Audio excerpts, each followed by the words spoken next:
Oh, I am. Uh-oh.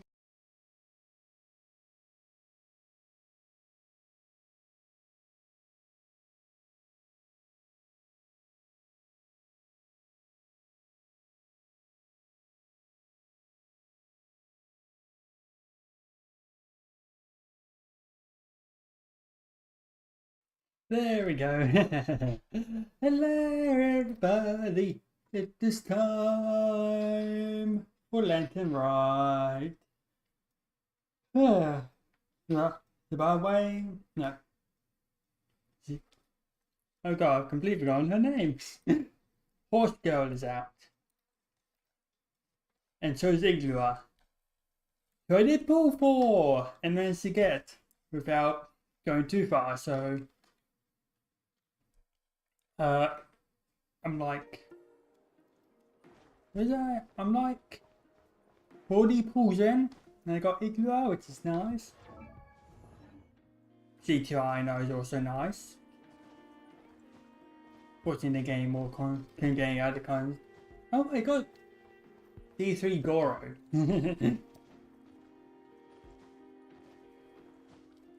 But yes, it's time for the Lantern. Alright.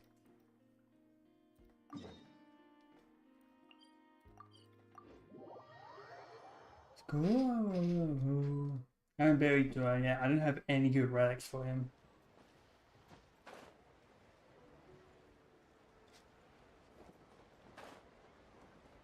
Did it set the time today?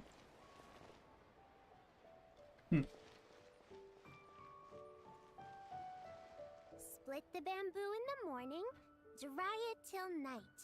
Shape and bend it nice and tight. Cross the strands to form a pattern, coat in silk, and you have a lantern. That's how you remember how to make a show lantern.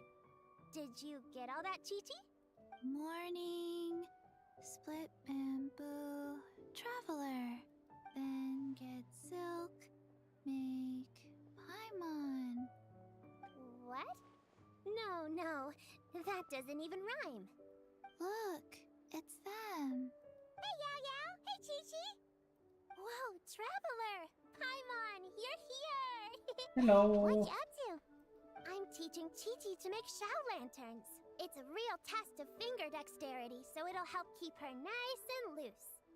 Yes, I do finger exercises to be a nimble zombie.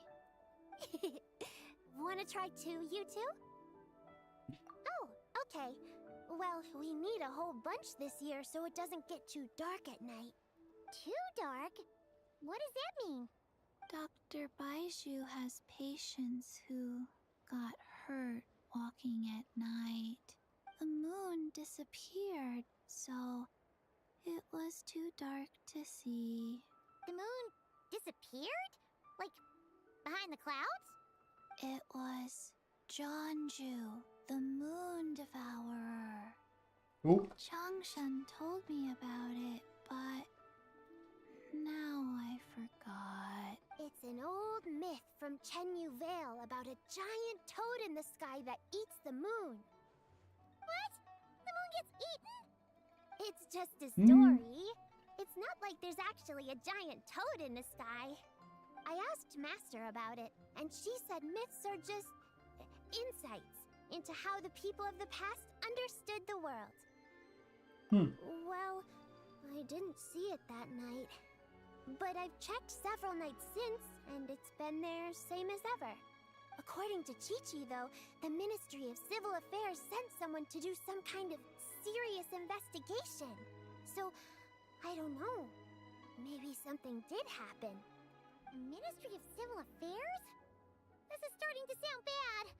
It's okay. You can fly. Even if it's too dark, you won't fall and get hurt. Yeah, exactly. So turn that frown upside down, Paimon, or someday you'll get a whole bunch of wrinkles and wake up looking like an old granny. What?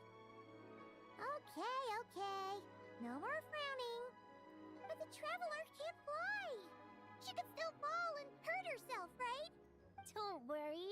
That's what the shout lanterns are for. As long as we make enough, Liyue Harbor will never go dark. Yeah, and there's the giant lantern too. Oh, right! I almost forgot. Look! This year's Grand Lantern commemorates the Adeptus who guards the moon. With her course. watching over it, the moon will be safe for sure. A white horse? Wait! So that's the White Horse Adeptus? Yeah! Legend has it she used to live on the moon. So if it were ever in danger, I'm sure she wouldn't just stand by and watch. Huh! We've heard of the White Horse Adeptus before, but we never heard the part about her living on the moon.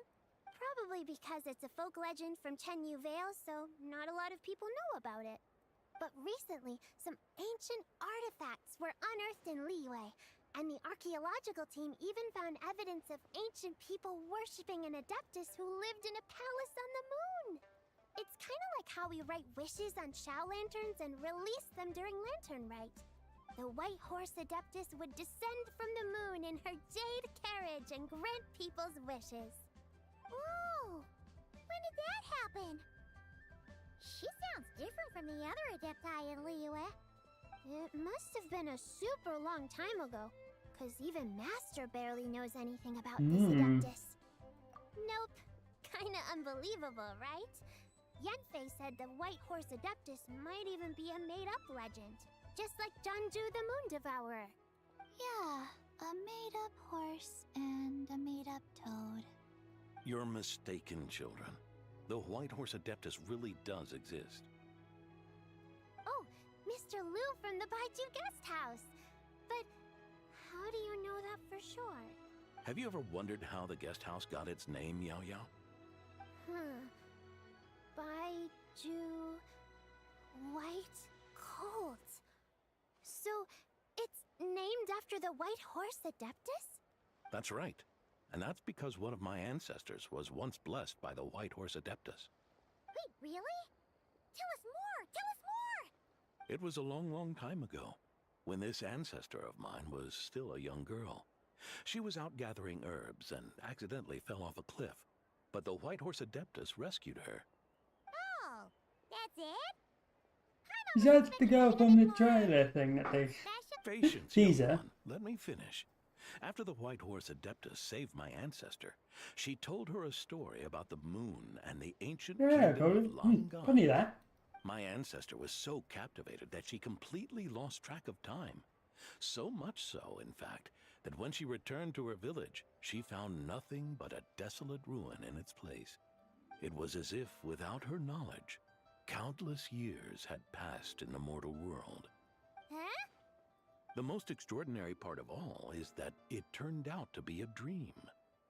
When she woke up, she found herself at the bottom of the cliff, right where she had fallen.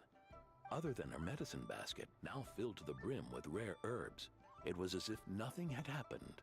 Until out of nowhere, a horse's whinny echoed through the air, and when she looked up, she saw a pristine white horse leaping over the cliff. A white horse leaping over the cliff? Wow, that sure is a crazy story. Isn't it? Another skeptic.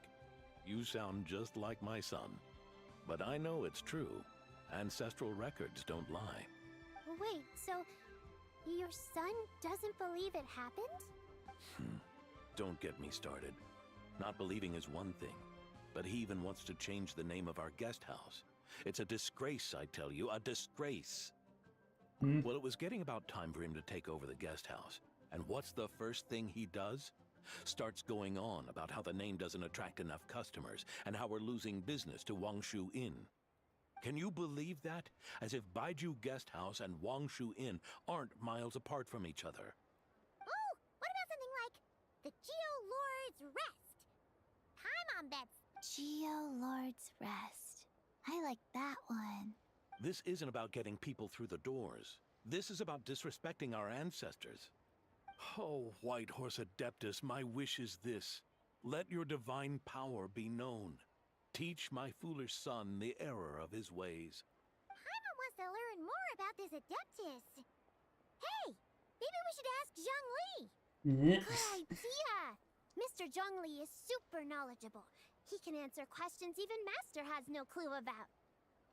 Where can we Yeah. find him? We just saw him having tea at third round knockout. Alright, then that's our next stop. Chi-Chi and I are gonna keep making Shao lanterns. Careful on the road. Goodbye, Paimon. Goodbye, traveler. Realm of Clouds. Whoop.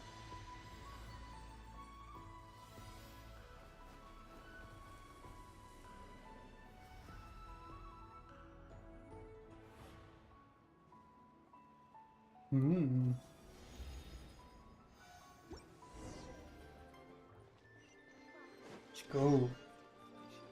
Bring it.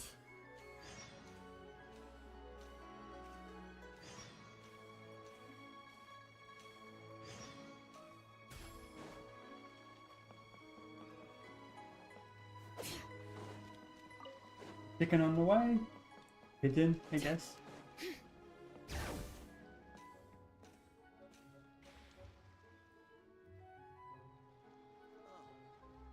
What should I try this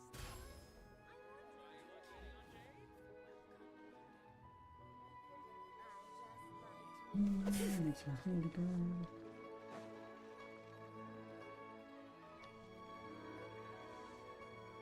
Oh? Oh. Curious. Hmm? Impressive, right? What's with all the commotion over here? Oh, Traveler and Paimon! Perfect timing! I have something amazing to show you! What is it? Huh? What the? Heart of the Moon is blacked out!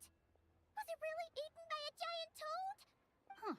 I didn't expect you to know the story of Jonju the Moon Devourer, Paimon. Don't underestimate Paimon. She learned a whole bunch of things in Sumeru. But Jonju the Moon Devourer is a Liyue legend. Well, knowledge knows no borders, so there. You're right about that, Paimon. But this dark circle doesn't look anything like a toad to me. A toad's egg, maybe? But that's about it. Oh, my kids are not in the right position.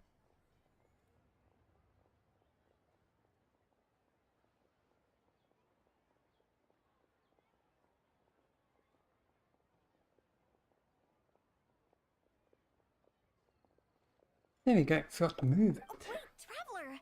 You've been in Nodcry, right? The people there worship the moon goddess. So you should know what's going on here. Where's anything then? Really? Not even in a place where people worship the moon? Oh yeah!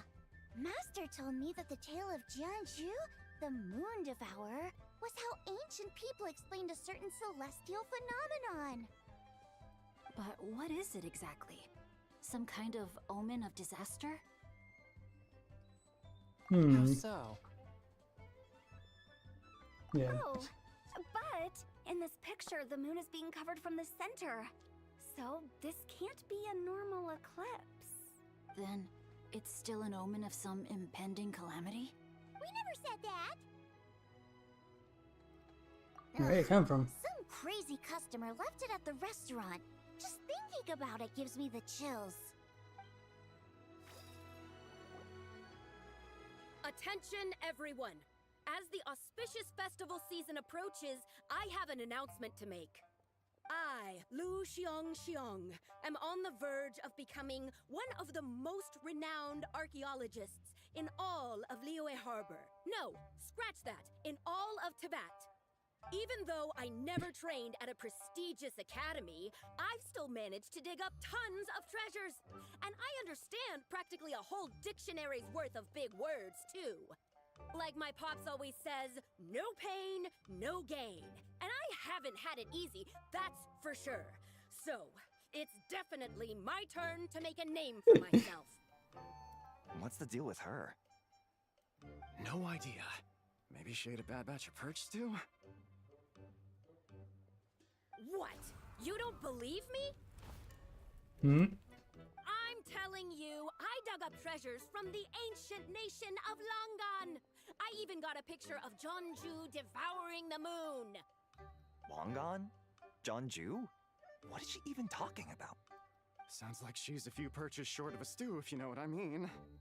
So what if blackback perch stew is my favorite? Stop talking about me like I'm not here. Whoa, what are you doing? You're just a stupid, ignorant man, and I'm gonna kill you. Young lady, you need to calm down. What? So you're looking down on me now too? How about I take you both out then? How does that sound? This is a place for dining. If you wish to take me out, you'll have to do it elsewhere. Don't act like you're better than me. Do you know who I am? I'm about to be the most famous archaeologist in all of Liyue. No, Teyvat! Show me some respect. Huh, it's respect you want? Very well. For the sake of the other customers, we'll do this your way.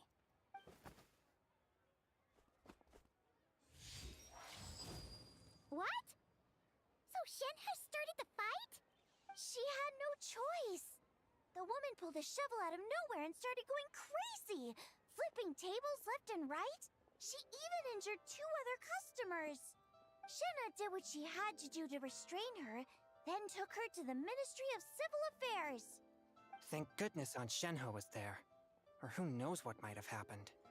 Yeah. I started cleaning up after all the commotion, and that's when I found this photo. I thought it might be the one she dropped, so I rushed over to show someone. She said she took a photo of Jeonju the Moon Devourer. This must be it. Can we really trust what she said, though? Clearly, something is going on with her. Paimon's got a point. It sounds like she wasn't acting right at all. How do we know she wasn't possessed by some kind of evil spirit? Aunt Shenhe would have noticed if she was possessed. All right. But what about the part about Long Gone and the treasure she found? What about it? What if she raided a tomb and dug up some super special relic, then got herself haunted by an ancient ghost? One so powerful that even Miss Shenhe couldn't sense its presence. Your imagination is something else, Hu Tao. Why would an ancient ghost come to Wanmin restaurant, huh? To eat my blackback perch stew? Hey, it could happen. I'd want to eat your food if I was a ghost. Wait a second. She mentioned the ancient nation of Longan, right? Paimon's heard that somewhere before. You know what? My brother mentioned that some ancient artifacts were unearthed in Liyue recently. Mostly colored glass, fine jade, and bronze relics. Some of the text inscribed on them has already been deciphered. There were some poetic verses, but the word long gone popped up as well. Yeah, not. There's a lot of text problems. This Longan place is real? Still, No, text I know inconsistencies. you've heard the name somewhere before. Do you remember, Traveler? Right. His ancestor heard about it from the White Horse Adeptus. The White Horse Adeptus? Oh, so you must have been to see the giant lantern already. Yep. And it turns out that the White Horse Adeptus is super mysterious, too. Even Madame Ping hasn't met her. Wait, I thought she was the gold-eyed Celadon mare of the 8 Adepts. That's just the interpretation you believe in, Hu Tao. There are other theories out there too. The elders of Qingce village believe that during the Archon War, a white horse leapt from a clear spring, transforming into an Adeptus who aided Rex Lapis in battle. In Chenyu Vale, some of the tribes take her to be the daughter of time, and trace her deeds to an even earlier era. Yet in other ancient texts, including the relics I just mentioned, she appears as an emissary who listens to mortal wishes, bestowing the blessings of the heavens and moon upon the mortal realm, which is why we write our wishes on Shao lanterns. That's so complicated. So what's the verdict? Which version is the truth? I'm afraid there's no definitive answer to that. You two have been all over Teyvat. Do you have an idea? Nope, sorry.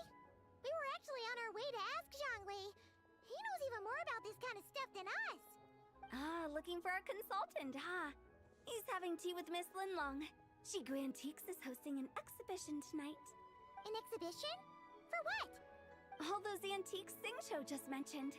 So if you head to the big ship docked in the harbor tonight, I'm sure you'll find him. Check it out. Oh, where to next? How about we go to the Ministry of Civil Affairs to ask about the White Horse Adeptus? We might be able to find out more about the recent moon situation, too. If you're heading to the Ministry of Civil Affairs, could you give them this picture for me? Since it belongs to that customer, she deserves to get it back at least. It might even help the Ministry with their investigation. Okie dokie. Alright, we're off! Oh wait, I almost forgot! Happy Lantern Rite! Come have a meal with us when you're free. We'll be there, or we'll be... square.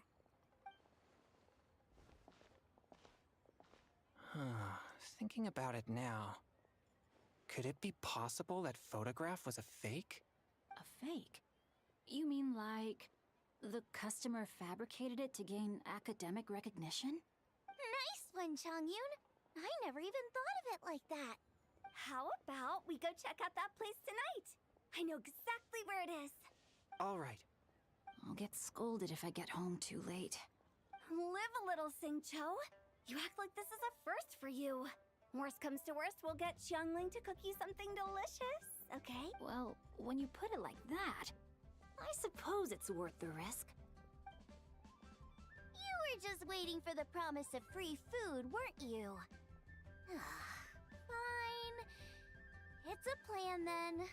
We'll meet up tonight.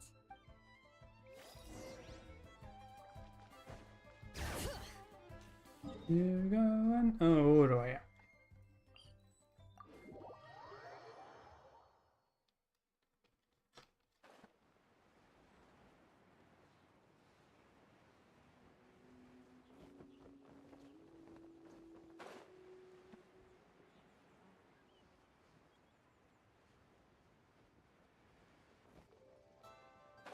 Now I get to hear more of the Tingsu voice actor. And your grandfather is of the same opinion, Miss Lanyan? Yes. On Lantern Rite, the moon shall go dark. That's what the signs are indicating. Celestial observation isn't Grandpa's strong suit. But he discussed it with several other elders from our clan, and their conclusion was the same. It's consistent with the information we've received from other sources as well. You mean the whole thing? About the legend of Jianju the Moon Devourer? Happening in real life? Yes, that's one of them. So it's true. I thought it was just a rumor. It's true. But right now, the bigger issue is that all our sources indicate the phenomenon's gonna happen again. I'm not sure this bodes well. Let's remain optimistic for now. We're making progress interpreting the artifacts, and Ganyu is consulting with the Adepti as we speak. Besides, apart from the incident at Wanmin Restaurant, there haven't been any other moon-related disturbances. Ningguang, Keqing, and Lanyan! You're all here! Oh, Traveler! And Paimon! It's been a while. Happy Lantern Rite. Yes, happy Lantern Rite. What brings you here, though? I thought you'd be in the harbor enjoying the Shao lanterns. You're certainly not the type to visit Yujing Terrace for no reason. Is there something I can help you with? What? We're not allowed to just drop in on our friends during the festive season? I was only teasing. You're welcome to visit us anytime you wish. Happy Lantern Rite. Happy Lantern Rite. And about all the moon business you were just talking about? We have something to show you. Here, take a look! Whoa! Something really did take a chunk out of the moon. Someone managed to capture a picture of it. Is this Jianju, the Moon Devourer, then? Even though we confirmed this event took place, I still can't quite believe what I'm seeing. Where did you get this picture? From Xiangling! She found it when she was cleaning up after that customer caused a scene. She thinks they must have dropped it. Wait, is this Chawang Terrace? No, it's just where I'm from. It said that Chuang Terrace was where the ancient people of Chenyu Vale communicated with the heavens. And in this picture, the moon happens to be right above Chuang Terrace. I was just surprised, that's all. It's probably just a coincidence. That's interesting because the ancient people of Chenyu Vale migrated there from the chasm area. The chasm? So, that place is involved too?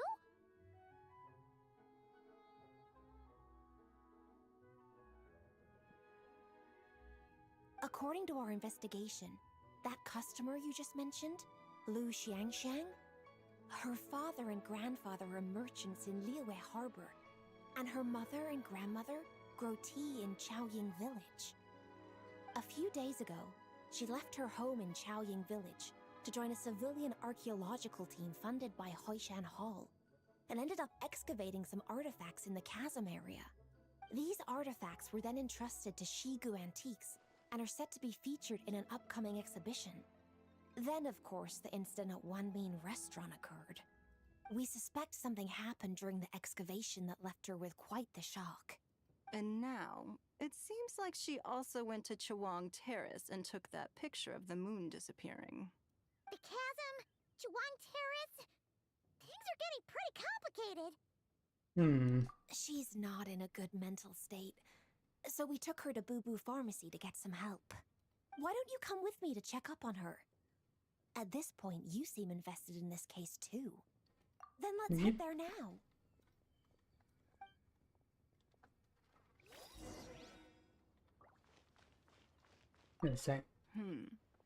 Now that I see this picture, it looks less like a piece of the moon was eaten, and more like something is obscuring it. But what sort of thing could block out the moon?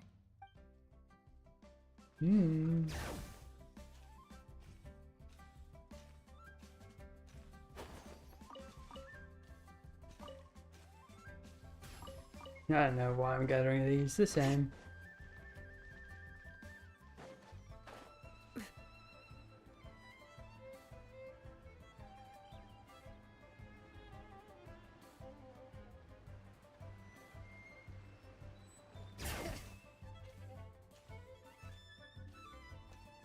Hello. Ah, Lady Yuheng. Oh, and the Traveler and Paimon are here as well. What a pleasant surprise. Happy Lantern Rite. I hope we're not interrupting, Dr. Baiju. Not at all. I assume you're here to see the patient? Unless it's urgent, however, it would be best not to disturb her rest. It's quite unstable. She's even more agitated than when she first arrived. And she refused to cooperate when we tried to check her over. I had no choice but to prescribe a calming draught and to have her rest for 2 days. So she's getting worse? That isn't the news I was hoping for. It's just a precaution. Based on an earlier conversation with her, it seemed more like a fixation than anything else. She hasn't lost her mind. That's right. When we asked about it, she kept insisting she was going to be famous far and wide. Well, it might not be far and wide, but she certainly made a name for herself around Yujing Terrace. Even some of the Qixing know who she is.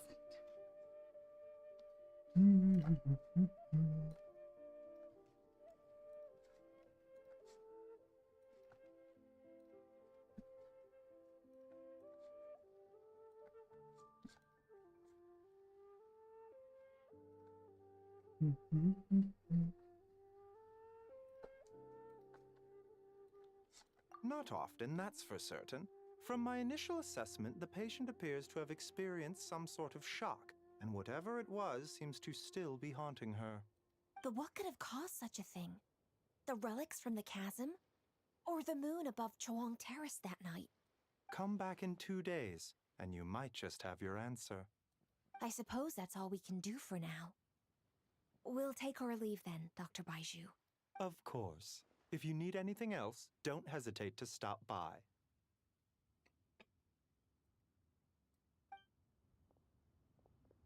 Speaking of those those relics from the chasm, aren't they being featured in an exhibition tonight? That's right. Are you planning to attend? Yeah, we wanted to have a talk with Zhongli anyway, and now Paimon's even more curious about these relics. You want to tag along? I would, except every item in the exhibition had to be registered with the Ministry of Civil Affairs. So I'm afraid it's been spoiled for me. I reviewed them all myself. There are some rather peculiar artifacts, that's for certain. We're still working on decoding the ancient text that appears on them. Yeah, the word jade appears a whole bunch, doesn't it? Huh? How did you know? Shincho told us. He said there were some ancient poems on them too. He's quite well informed, isn't he? Well, he's right. We believe they're direct references to the ancient nation of long gone. As for the other text, instead of regular poetry, it seems to be more like ceremonial language used to worship the moon and the gods. The moon and the gods? Well, looks like it's almost time for the exhibition. You two should head over. There's an usher at the harbor who will lead you to the venue.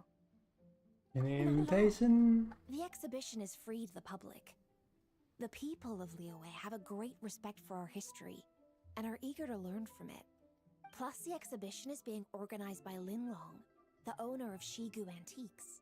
As far as I know, it's been a long-time goal of hers to hold a cultural exhibition of this scale, where people can learn all sorts of information about the past. Yes, we're in for a real treat tonight then. Yes, have a great time. There's still more artifact decoding work I need to finish, so we'll have to part ways here. After seeing the picture you brought, there's a few ideas I'd like to follow up on. You're hard at work even during festival season? Huh! You haven't changed one bit, Keqing. I'm simply fulfilling the responsibilities of my position. That's all. All right, I should get going. See you later. Bye-bye. Well, guess we should head Sort over of to the 50-50 harbor on the and new meet that voice. usher. Not quite as assertive as the old boy VA.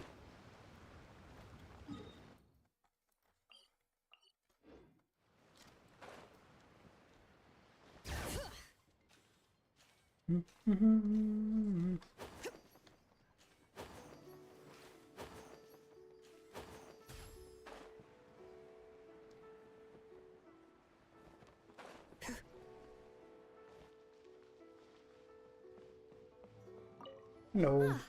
Here for the exhibition? I can take you aboard. After you.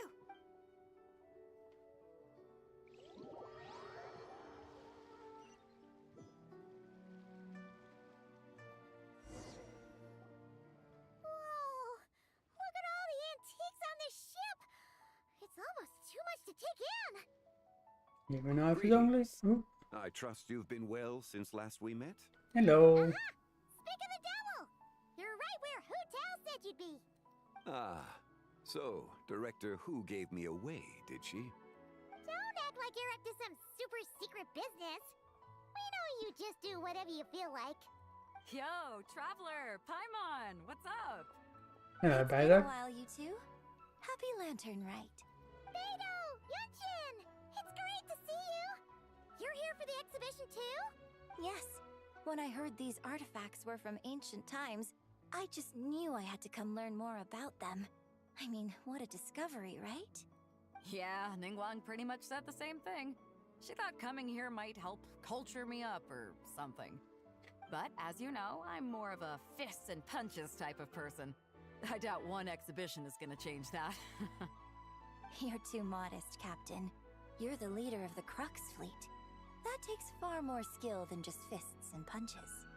Plus, at the end of the day, you still decided to come, even though you didn't have to listen to Ningguang. Well, she's the Tianquan. If she can't even get an average ship captain like me to do her bidding, how's that gonna look? You sure know how to think from her perspective, huh? I guess I do. Anyway, how's everyone enjoying the exhibition? I heard that if you see something you like, you can negotiate the price with the owner and take it home. Wait, so we can buy this stuff? Indeed. Although Shigu Antiques is hosting this exhibition, many of the items come from private collectors. As long as both parties reach an agreement, you can make an offer of mora or an equivalent trade. Well, shall we continue our conversation as we look around? Let's go! Paimon's super curious about all this stuff.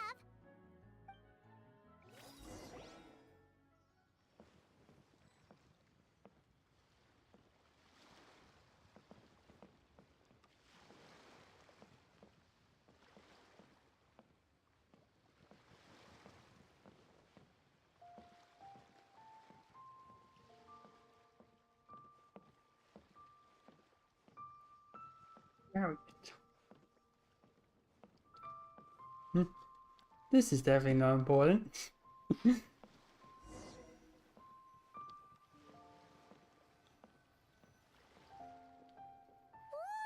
look at this painting! There's a huge toad on it! Could it be... Huh. This material is quite unusual. It doesn't look like paper. More like silk, or some other kind of fabric. Yeah, I was thinking the same thing. Well spotted. This is a painting of Jianju, the Moon Devourer, made primarily with mulberry silk. Such craftsmanship is rarely seen in modern-day Liyue.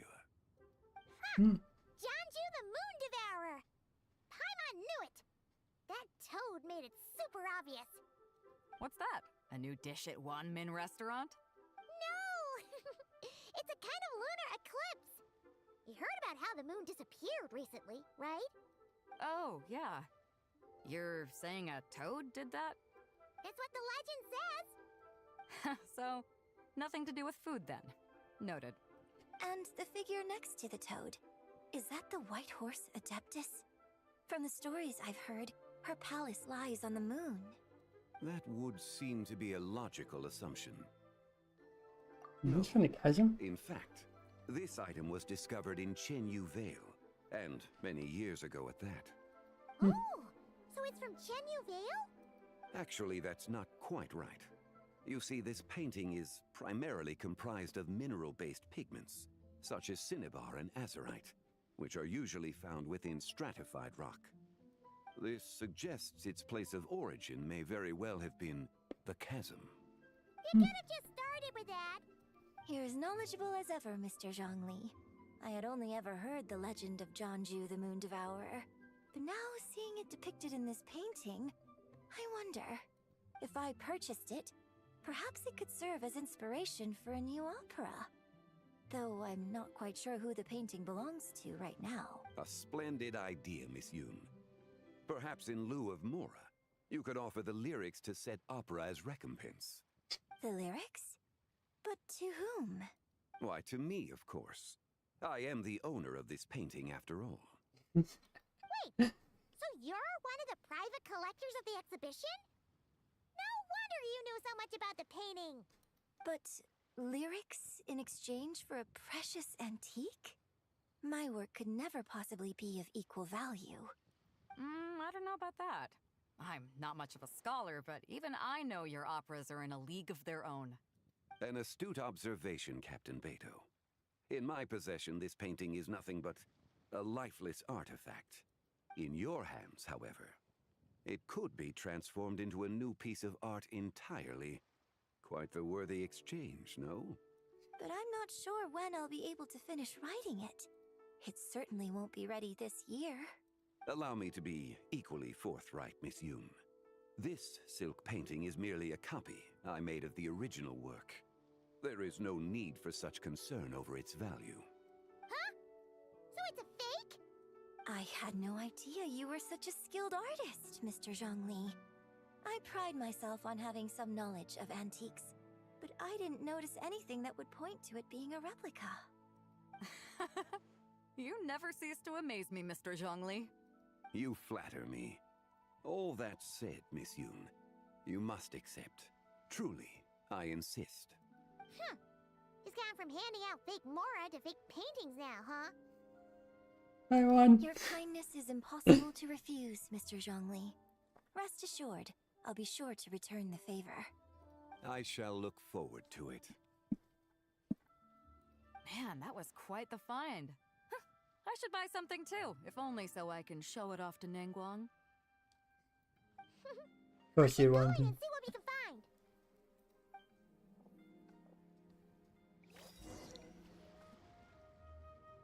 Wow, this bronze war chariot is really something. It must have quite the story behind it. I've never seen anything like it before. Do you know what this is, Zhongli? Ah. I heard from Miss Linlong that a carriage made of Celadon jade was unearthed in the chasm. A copper canopy, a body adorned with flowing clouds and geometric patterns. Yes, this must be the one. A precious piece indeed. This thing's gotta be What thousands do of you years know old, about right? it? Crazy to think people back then were capable of such intricate metalwork. Too often, we view the past and future through the lens of the present. Objects that fascinated us as children seem crude later in life. And that's only after a few decades or so of separation. If one were to stretch time across hundreds or thousands of years, one might discover that time is not always a force that pushes things forward. It would seem the people of that era managed to create a remarkable civilization in their own right. Makes me want to get my hands on this even more. Ningguang's gonna be so jealous, don't you think? Has this war chariot caught your eye, Captain Beidou? Oh, you must be Linlong from Shigu Antiques. Nice to meet you. This exhibition has been amazing so far. Well, that's all thanks to supportive patrons like you and Mr. Zhongli, of course. As for this war chariot, it was discovered by an archaeological team sponsored by Hoishan Hall. The price comes in at 90 million mora. How much? 90 million? Woo, looks like my eyes were a bit too big for my wallet. Quite a bargain. A bargain? 90 million mora could feed Paimon for like 1,000 years! And if you actually went on an eating spree that long, perhaps you'd be considered an antique worth that kind of mora too. What, 90 million? Nuh-uh! Paimon's worth way more than that! Well, if Mr. Zhongli thinks it's a good deal, I'm sure it's worth it. Beidou's putting way too much faith in Zhongli. What if he's only here to drive up sales? I'll take the chariot, Miss Linlong. Someone will come by with the payment. Quite the discerning eye you have, Captain. After the exhibition ends, I'll have someone deliver it to the Alcor. Actually, could you send it straight to Yujing Terrace? I'd like for the Tianquan to see the proof of my discerning eye for herself. Understood. Great! Yunjin and I both found something. What about you three? Want to keep perusing? And don't worry about the mora, it's all on me. Nobody's going home empty-handed tonight. I appreciate your kindness, Captain, but I'm afraid I have some private matters to discuss with Miss Linlong. In that case, don't let us keep you, Mr. Zhongli. Right this way. Traveler, Paimon, perhaps you would like to accompany me. What? So you can show us another bargain antique that's so far out of our price range it's not even funny? Other people are always demanding Mr. Zhongli's time, but it's quite rare for him to extend an invitation himself. I wouldn't pass up this opportunity if I were you, Paimon. Yeah, just don't forget to come aboard the Alcor for a drink later.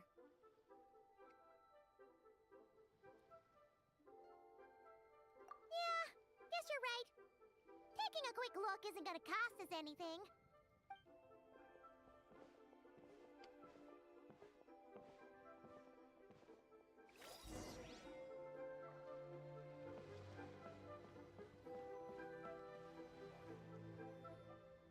These are all the jade pieces that were found, Mr. Zhongli. Wow! So many styles! What kind are these? These are a type of ceremonial jade. You're familiar with Chenyu Vale's rain jade, right, yes? Oh, yeah! So these pieces are all used in the rain jade ceremony? Well, you may not know, Paimon, but before the rain jade rite came into practice, Chenyu Vale was known for a different ceremonial tradition that also involved jade.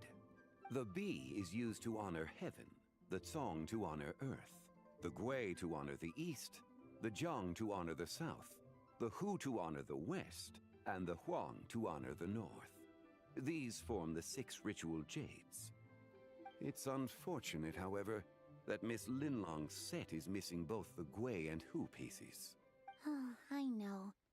These jade artifacts are from such an ancient time. It's proved difficult to track them down, even for our establishment. No matter. You happen to have precisely the piece I was looking for. Huh? This broken jade token? I didn't expect this to catch your eye, Mr. Zhongli. It isn't one of the 6 ritual jades. An affect belonging to an old acquaintance of mine. An old acquaintance? One of your collector friends, Mr. Zhongli? You could say that. Traveler, take a closer look.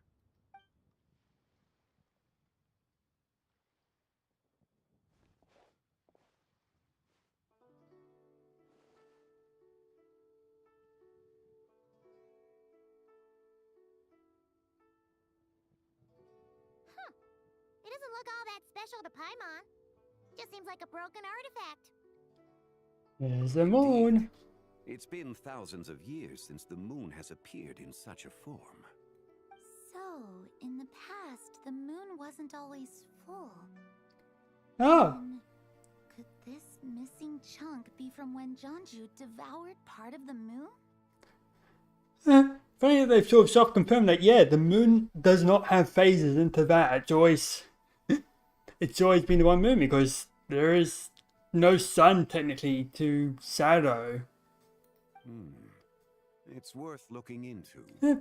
Interesting that that's sort of a soft confirm of things. Your insight is invaluable, Mr. Zhongli. Well, hard confirm. I had no idea Of something that's been talked about before.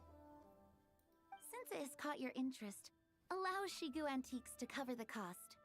Oh, that is far too generous, Miss Linlong. Not at all. I've always wanted to give people a chance to appreciate these snapshots of history. So, holding an exhibition like this has been a lifetime wish of mine. And it never would have been possible without your help, Mr. Zhongli. I merely put in a good word with a few acquaintances of mine. And it had a profound impact. Without your recommendation, I doubt half of these collectors would have come to the exhibition. So, on both a personal and professional level, I owe you my thanks, Mr. Zhongli. Wow! Zhongli actually did something useful for once.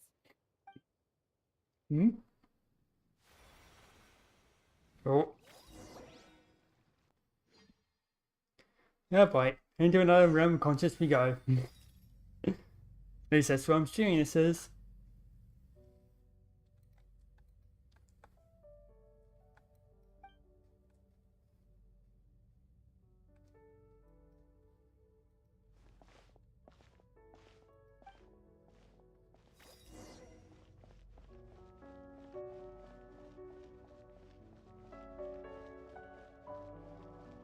Three, 5, 7.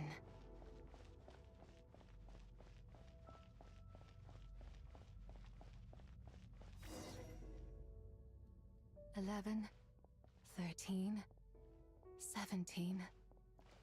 No. 19, 23, 29.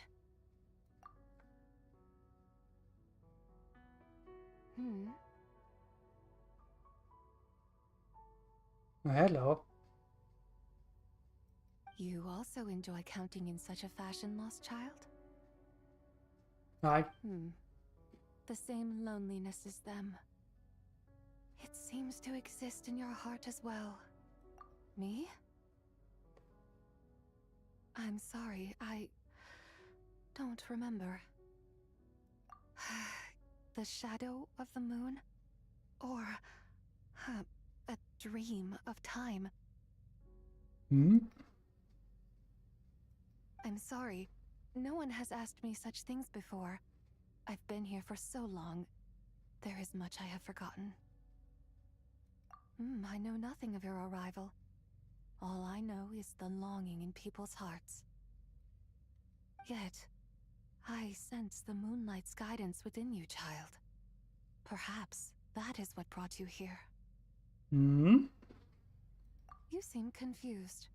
Perhaps I can help in some way. The path home is... that direction. I believe someone told me that before. But I was never able to reach the end. You should take a look. No need. It would seem... my time has already run out. Farewell. May the moonlight ever shine upon you. Okay. I don't think she's doing very well. Wow! Zhongli actually did something useful for once. Your complexion looks rather ashen, Traveler. Are you feeling all right? Yeah, what's wrong? Does your stomach hurt? Huh? What are you talking about? You were right here the whole time. Ah, I see. I'm afraid we must take our leave, Miss Linlong. My friend has taken ill and I must escort her to get some rest. Of course. Traveler, Paimon, please, come with me. Ah, yes. Regarding the payment for the Jade Token. Charge the expense to the Wangsheng Funeral Parlor if you would.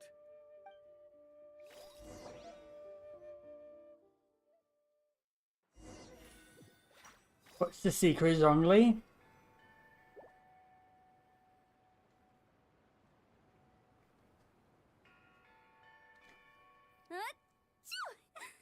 Guess someone's thinking of me.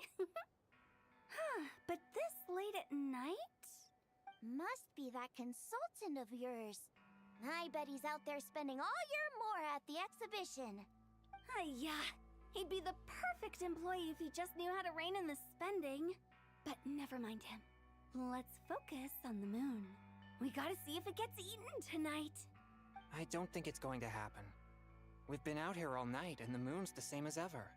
It is quite late, and Chongyun's getting tired. How about we head back? We can come back another time. Head back? Already? Actually, I do have a new dish I'm testing out tomorrow. And as part of my New Year's resolution, I'm trying not to oversleep. Alright. Guess it just wasn't meant to be. Let's go.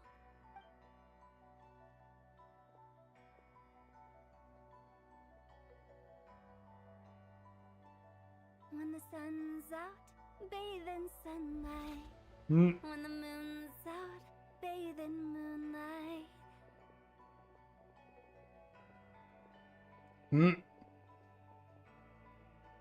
Uh-oh.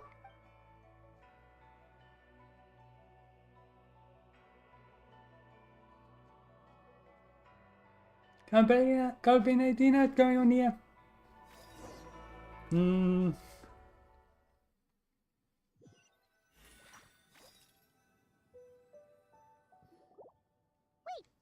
we going to rest?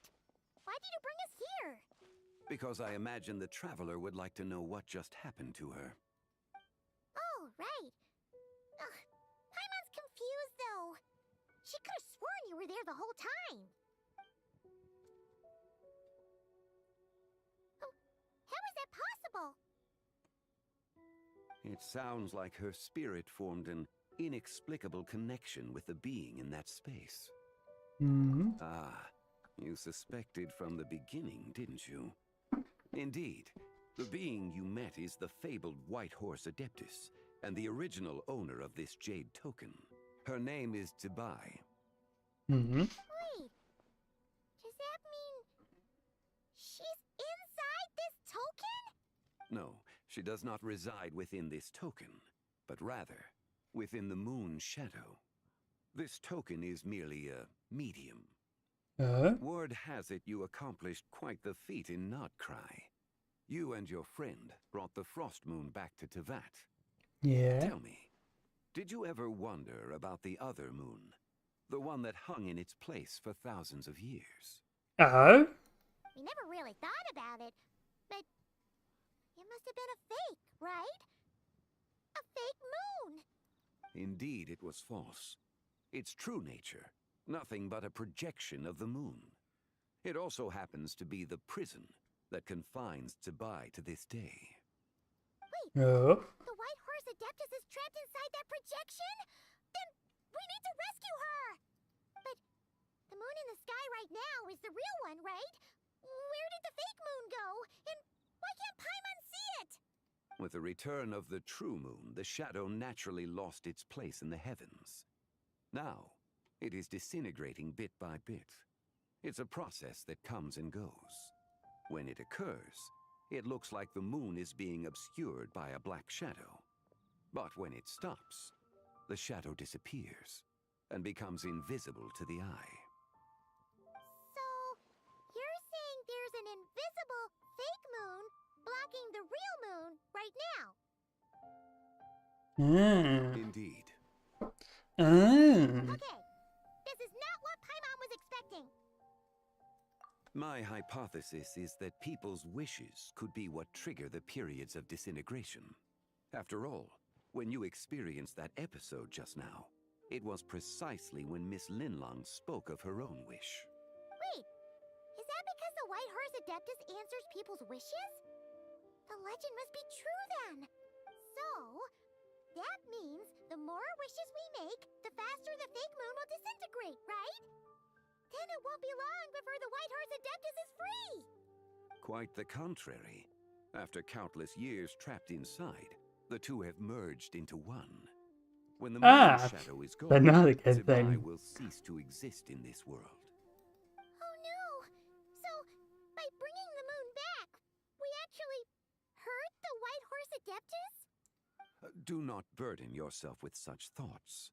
Because of your actions, a promising opportunity has presented itself to us. Let us not forget, what is crumbling is also precisely that which imprisons her. Yes. And that is why I invited you here tonight. Your connection to that broken jade token confirms that you can do what I envision. However, while I had hoped to receive your assistance, this matter could have significant ramifications. I must admit a certain reluctance to implicate you in more of Tevat's secrets. Often, the deeper one's knowledge of such matters, the harder it becomes to extricate oneself from them. You are someone who once traveled through the boundless sea of stars. I cannot help but wonder, perhaps it is wrong for your fate to become too entangled with the fate of any one world. Yeah, we're sort of already connected. Such is your conviction, then.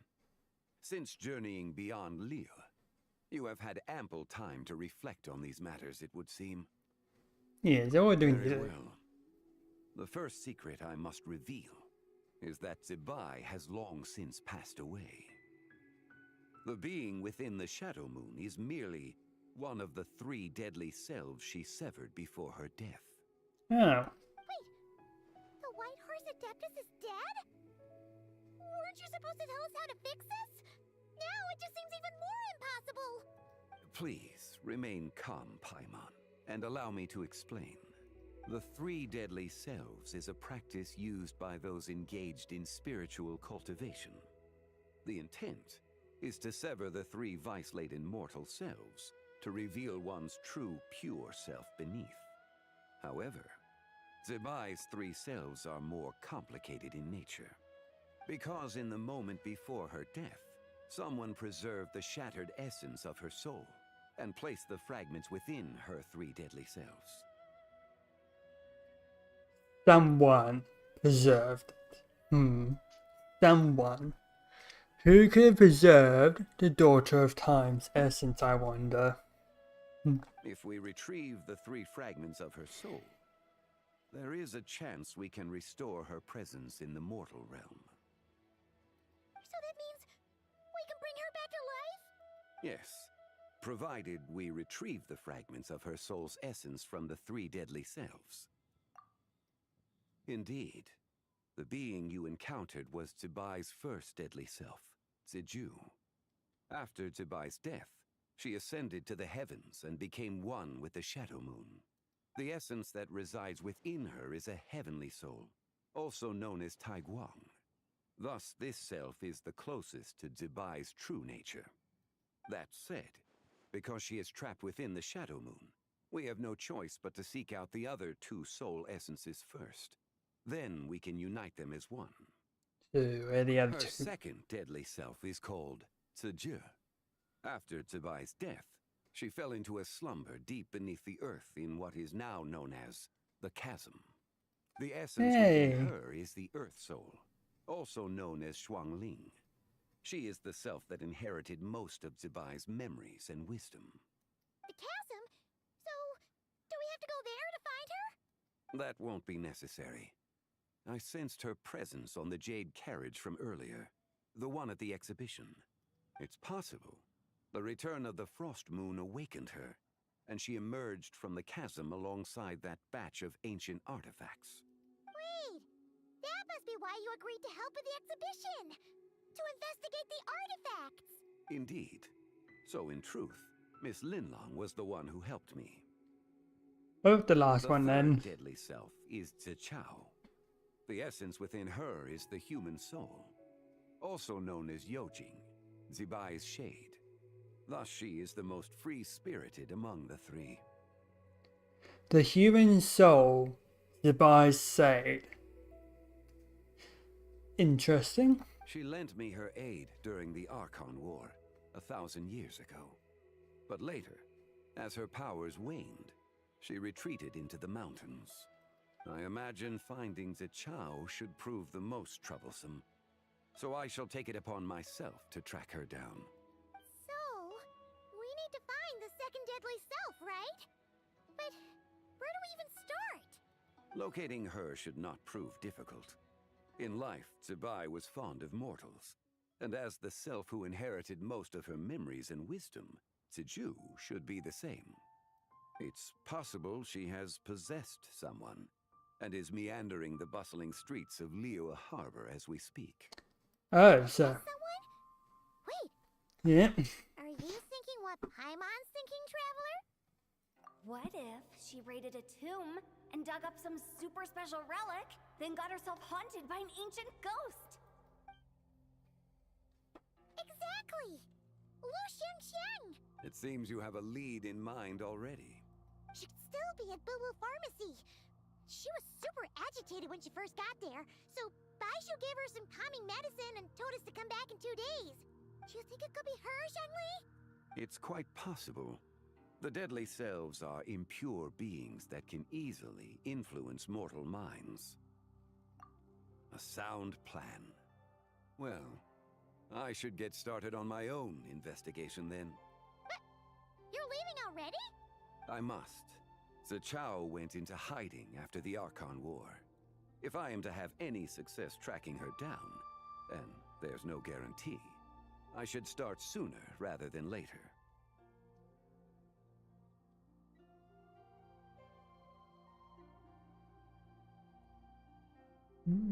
Okay.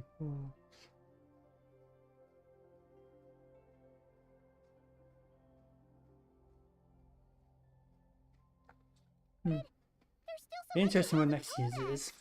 Like, who the White Horse Adeptus actually is, and how she died in the first place.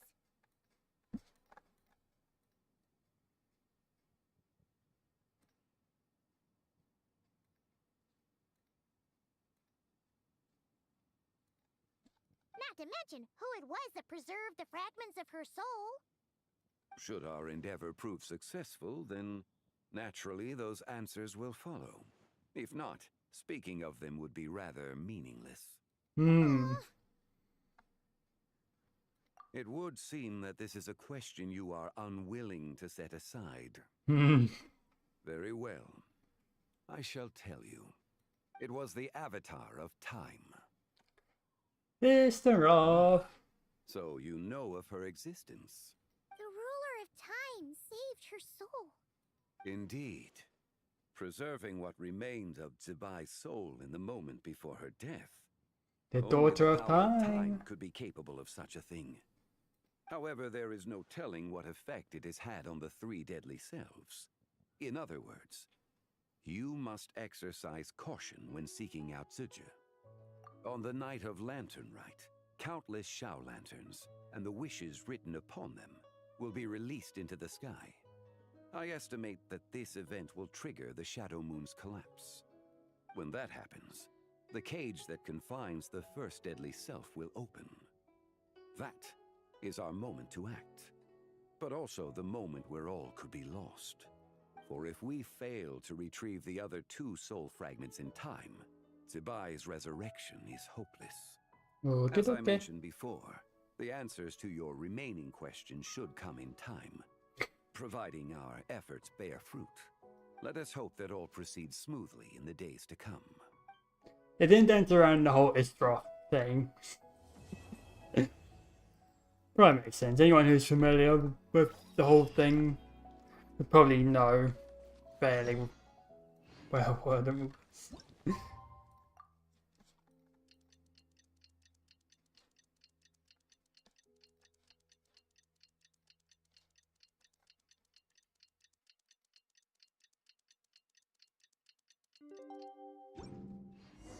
Well, should we head to Boo Boo Pharmacy today?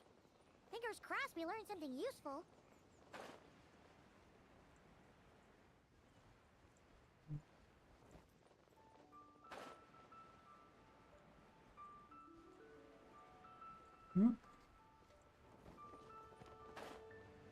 Got your lawn. So let me get this straight. The patient disappeared right as you were delivering the medicine. I know it's hard to believe, but that's exactly what happened. It's true. One minute she was there, and the next she was nowhere to be seen. Hey, it's Yelan! Fancy seeing you here! Oh, is this a bad time? Not at all. Just a small roadblock in the case I'm working. Ningguang asked me to investigate a patient named Lu Shangshang. If you're here to find her too, then you're out of luck, I'm afraid. She went missing this morning. What?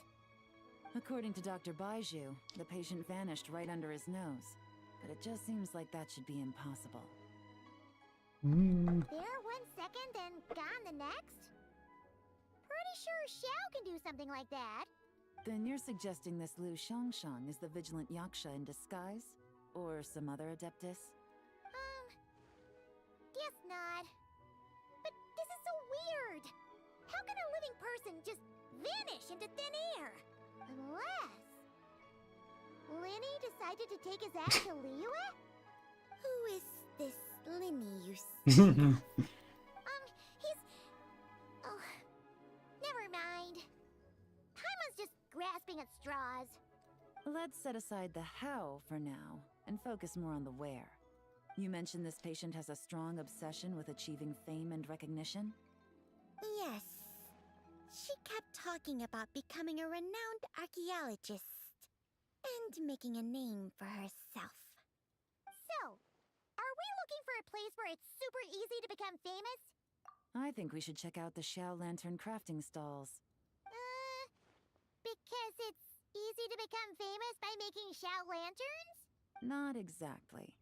When the people of Liyue need a solution to a problem, their first thought would be to pray to the gods and the Adepti.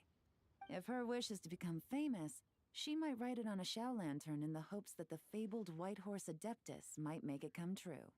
That certainly sounds probable. Turns out, the White Horse Adeptus might be a lot closer to home than she thinks. What was that? Nothing! Let's go check out those stalls!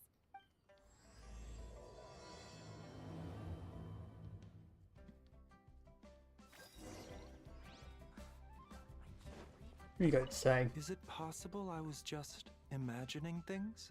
But I saw it too. We can't both have been imagining it.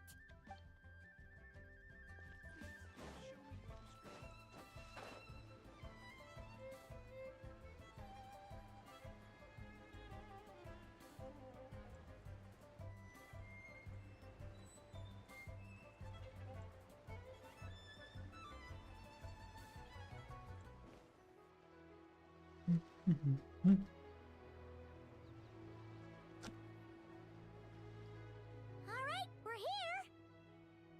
Still no sign of Lu Shangshang, though. As long as you're patient enough, Paimon, you'll find that hunting down people is no different from hunting boars. We need to blend into the environment, or we risk alerting the target. So as far as everyone here is concerned, we're just ordinary tourists. Oh, okay. If we need to blend in, then let's make some shell lanterns and write our wishes down, like everyone else. What's your New Year's wish, Yelan? I haven't given it much thought. Oh, and it can't be work-related. You gotta take a break once in a while, right?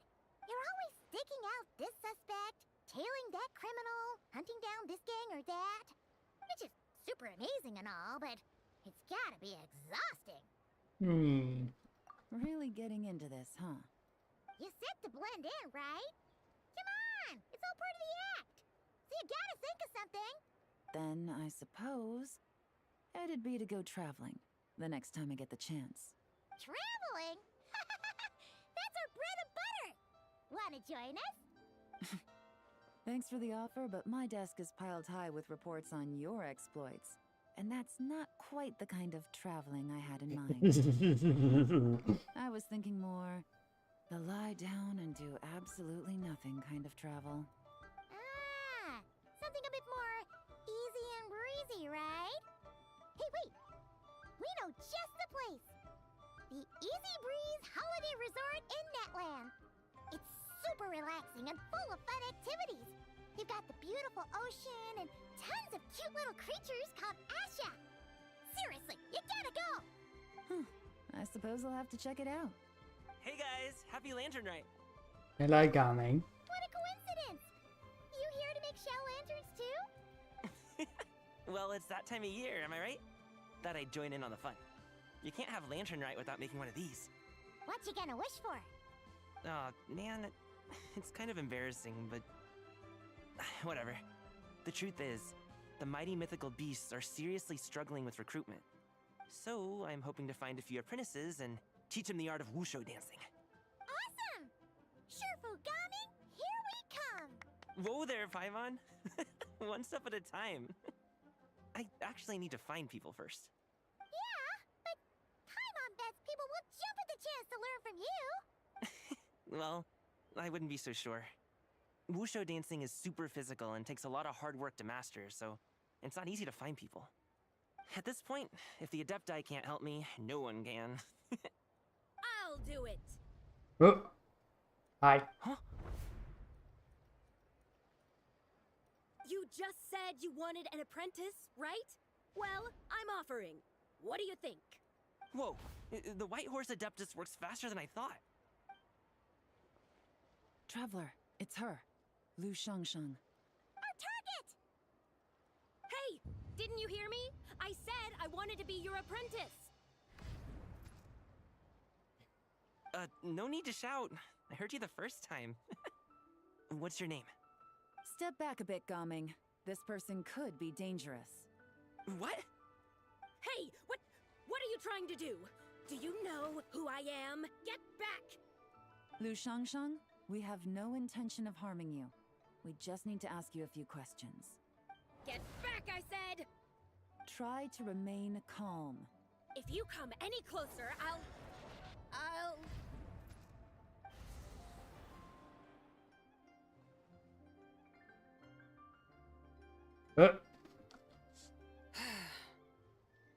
Hello. Little wisp of a being. How are you able to see me? Hi. So what if I am? Leave at once! You, a mere mortal, whose own life hangs by a thread, would dare reach for the power of life and death? Unless you wish to be condemned to eternal damnation, you would do well to abandon this foolish endeavor. I shall speak on this. No further. Don't come any closer. How did I get here? Who are you people? Playing dumb, are we? Save it. We know you attacked those people at Wanmin Restaurant. What? No, I would never. You must be mistaking me for someone else. You don't remember? Of course not. How could I do such a thing? What about the photo you took near Truong Terrace? What photo? What's going on? It's like she lost her memory or something. Well, this complicates things. I'll take her back for questioning and let you know what I find. Take her away. But I didn't do anything. I swear. That's weird. She seems so normal now, but she doesn't remember anything. Oh, where'd they go? This is just great. An apprentice falls right into my lap, and now she's gone. Don't worry, Gaming. This is a special case. Paimon's sure you'll find one soon. Unless you're gonna pony up and offer a real solution, Paimon, I don't want to hear it. Gaming? What's up with... I'm done here. I'm gonna go find an apprentice, and I won't take no for an answer. Gaming, wait! Uh. Is it just Paimon, or was Gaming acting what? How do you know? Whoa! So you saw the second deadly self? And you think she moved from Lu Xiangxiang to Gaming? Possible. Then we better find him before something bad happens! Let's go!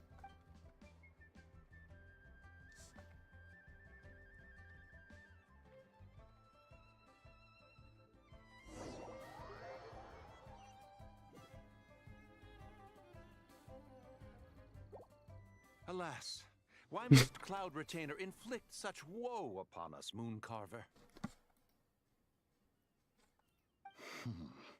By the order of Rex Lapis, we were supposed to make haste to the harbor. I think I might have an idea.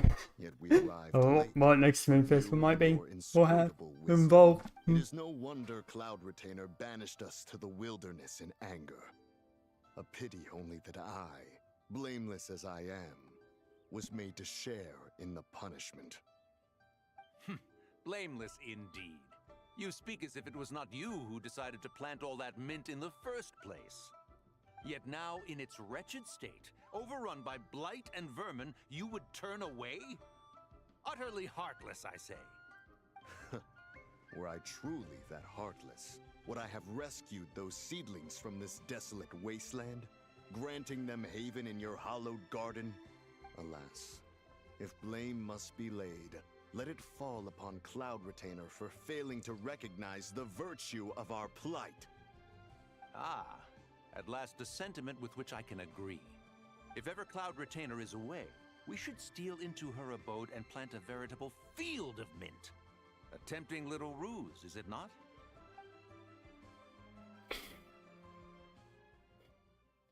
Oh my god, what is going on with these two? Positively ingenious. Please stop chasing us. Just let us go. Get back here! If you keep running, I'll kill you! Please, we don't know anything about wushu dancing. Just leave us alone. What? You think I'm not good enough to teach you? Just agree to be my apprentices, and then we can talk. That child looks somewhat familiar. Ah, it appears to be the Wushu dancer from Liyue Harbor. I have seen him perform on occasion. Come, let us take a closer look. Has trouble befallen you, young one? Perhaps we can offer aid. Oh, thank the gods. Please, sir, you have to help us. This guy's trying to force us to become his wushu dancing apprentices, and he won't take no for an answer. Oh, so it is you who require aid, not the other way around. Get out of the way, old man! This is between us. Preposterous. You dare to presume we are of a mature age? Listen here, brazen youth. Skilled you may be in the art of dance, yet your offstage demeanor leaves much to be desired. Hold on, Mountain Shaper. Something is amiss. Look closer. Huh. Indeed, he bears the mark of something unclean. It spells trouble. You there, depart at once. Hey! You drove off my recruits, old man! You'll just have to take their place, even if you're a bit on the decrepit side. Many years it has been since a being has dared speak to us in such a manner. Now let us see what evildoer has sought to use you as its puppet, young one. You two, you're Adepti! Does that strike fear in your soul? Whoa! Two Adepti recruits just fall right into my lap? That white horse sure knows how to grant a wish. Coming! Slow down! Wait for us! Jeez, take a hint, will you? I told you to stop following me! Traveler, Paimon, Keep your distance from this youth. Evil has taken a hold of him. We know! It's one of the White Horse Adeptus' deadly selves! She's possessing Gaming! The White Horse Adeptus' deadly selves? Could it be that Rex Lapis called us to Liyue Harbor for this very reason? Hey!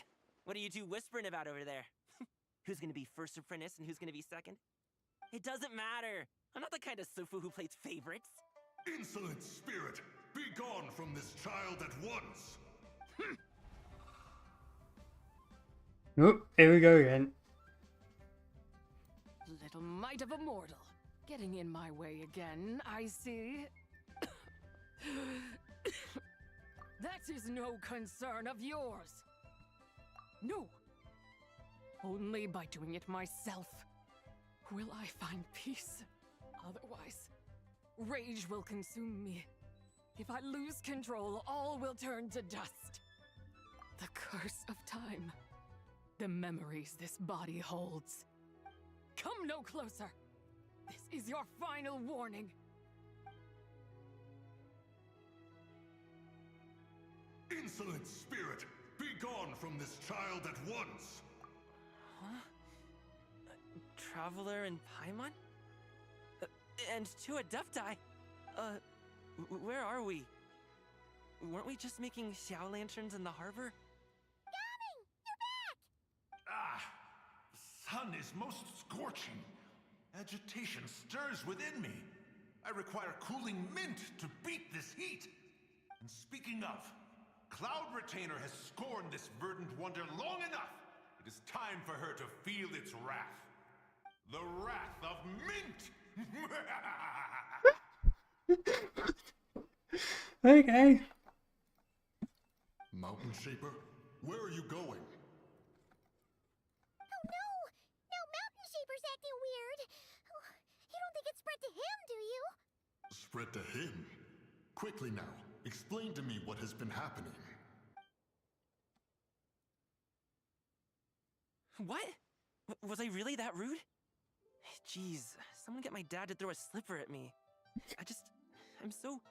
Oh. Oh,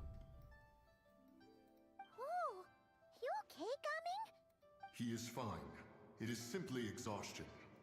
But to think Mountain Shaper would succumb to something like this, it is most unexpected. So, what do? We can't just leave Gaming like this, but we can't ignore Mountain Shaper either, right? My cultivation level rivals that of Mountain Shaper. Were I to give chase, Zizha would but flee from his form and take refuge in mine. Seek out Streetward Rambler. Cloud Retainer and the Conqueror of Demons should be with her. I shall take this child back to the harbor and join you post-haste. Whoa! What are all the Adepti doing together? Rex Lapis charged us with keeping watch over Liyue Harbor should danger rear its head. I dare say this is the very crisis he anticipated. Come, we must devise a strategy before confronting Zizha.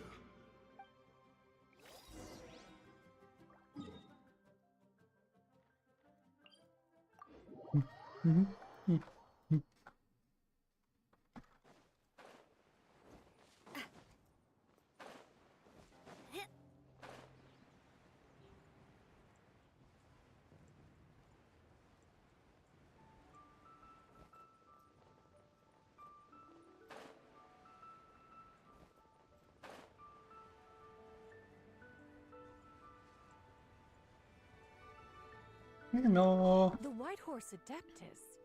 You mean the mysterious white mare that aided Rex Lapis during the Archon War? Even if it's not her, there must be some connection. She always avoided us back then, and I never knew why. Rex Lapis's recent trip seems to be related to this person as well. Xianyun! Madam Ping! Xiao! Great! You're out here! Ah, Traveler. It has been quite some time. Hello, Zhao. You're happy. Happy Lantern, right, Paimon? You're as lively as I remember. I trust things have been well. Sorry, Madam Ping. No time to catch up. Something terrible has happened. What is it? Has Mountain Shaper gotten himself into trouble? Mooncarver is here with you, but he is not.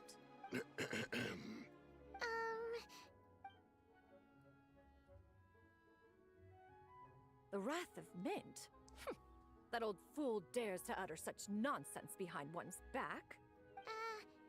Yeah, that's not really our biggest concern here. So, even a mere deadly self of the White Horse Adeptus was able to possess Mountain Shaper and affect his mind. No wonder Rex Lapis told us to gather here and await his orders. Mountain Shaper's cultivation is inadequate. He was caught unprepared. Were it one of us, Zizhe would hardly have found a vessel quite so ready for the taking. Hey, that's not what you said earlier. Where is Mountain Shaper now? A question that hardly bears pondering. Obviously, he intends to plant mint in the vicinity of one's abode. Ah, then he poses no great threat. We might as well let him be. Once he fulfills his wish, it's possible that Zizhe will relinquish him of her own volition. Your ulterior motive is most obvious, Mountain Shaper. Hmm? You two hope for Mount Outsong to be covered in mint. One can see it clear as day. Not to mention, deadly selves are born of malevolent human desires, and naturally pose a great risk to the form and mind of all living beings. We cannot let this go unchecked. Let me handle it. I have relevant experience and know how to deal with such situations. One has no doubt of that. Yet your involvement would likely end in armed confrontation. In one's own estimation, the time for such measures has not yet come. Before his departure, Rex Lapis knew that Zizhe was active in Liyue Harbor, yet told us only to wait. It would seem, then, that Rex Lapis did not believe extreme measures were warranted here. Yes, this is quite a peculiar case. After all, Zizhe's possession does not seem to come with ill intent. It's more like she's guiding those she possesses to fulfill their own wishes. There is another matter of import, however. I sense tremendous resentment emanating from her.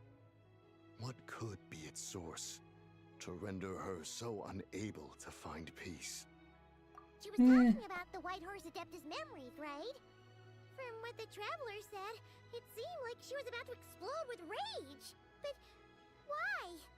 With Rex Lapis away, if we wish to understand that which occurred in the past, we shall have to ask her directly. She also mentioned the Curse of Time. What could that be about? Perhaps erosion. Indeed. We are of the same mind. I heard that ancient clans in the mountains once regarded the White Horse Adeptus as the daughter of time. It seems there was some truth to that, after all. The Daughter of Time. Cursed by time? Time does not treat everyone equally. The longer you dwell in this world, the more it takes from you. Then what do we do? One has devised a solution. Hmm? Based on what you have told us, it seems that Zizhe is in the habit of leaping to a different host when provoked. One's plan is for us to block all escape routes while you confront Mountain Shaper, forcing Zizhe to reveal herself. Then, if prior experience stands, she will have no choice but to possess you. However, not only are you able to sense it, you are also unaffected by the peculiar state of stasis. In other words, in that moment, you would have the chance to either subdue or persuade her. That is akin to walking straight into the lion's den. Allow me to go instead. Yeah! Isn't this plan a bit too risky? Why doesn't Paimon try first? After all, even if she got possessed, it's not like she would pose a danger to anyone. You're a little literal ball. All food related, you know. One would not suggest this course of action if one had any such reservation. Time and again, the Traveler has proved immune to Zizhe's influence. Consider for a moment why that might be. A minute. Yeah! That's what the first deadly self told you, right? Perhaps your time in Nodcry left you with the blessing of the newborn moon goddess, Traveler. And this White Horse Adeptus clearly has a profound connection to the moon. Indeed. Indeed. I see. Have you other concerns, Conqueror of Demons? I was just trying to fathom why Rex Lapis left without explaining the situation in detail. But now I think I understand. Rex Lapis entrusted this matter to the Traveler, which means in his estimation, the Traveler must be the key to its resolution. So I have no other concern. I trust Rex Lapis, and I trust you. Then Here we it are all in is. agreement on proceeding with this plan? Very well. We should depart at once, lest we lose our chance. Let us see whether that old fool truly dares to face one's abode with Mint. This is a peaceful neighborhood. No.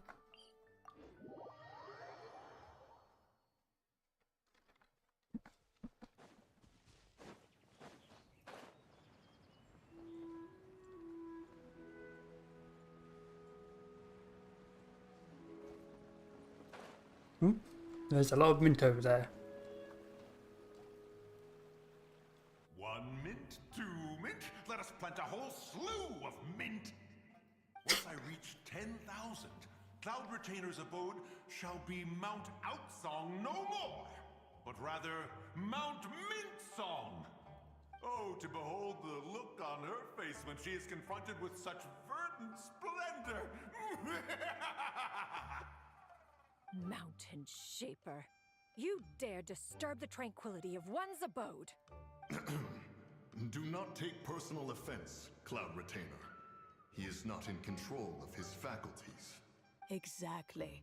Let it go this once. Zidja is the one driving him to do this. Huh?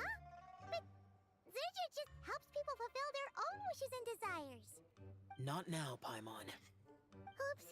Sorry, Mountain Shaper. Paimon might have just thrown you under the bus. When he wakes up, we shall have words. Everyone, to your positions.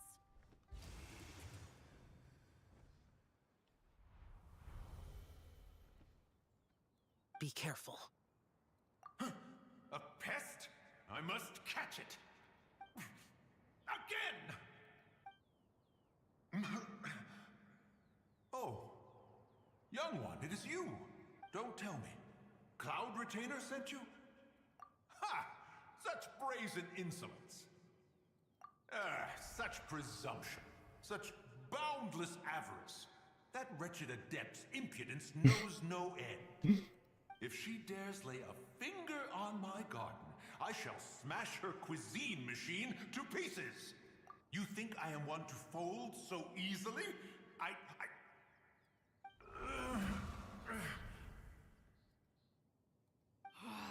Insolent mortal! Hi. Time and again, you interfere in that which is beyond you. You make it exceedingly difficult to contain my rage. You have no conception of that which you seek. It is forbidden! You know nothing of my past. My warning was given. The cost entwined with this is beyond what you can bear. Stubborn mortal! You. Very well. If death is what you seek, who am I not to oblige? Come, let us see the extent of your resolve. Your wish is to behold the curse of time and the memories of this form? Then, let it be granted. Hmm?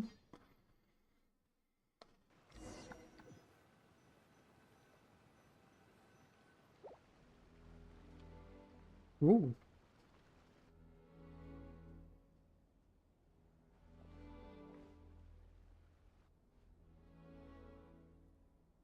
You who seek death, stand before me.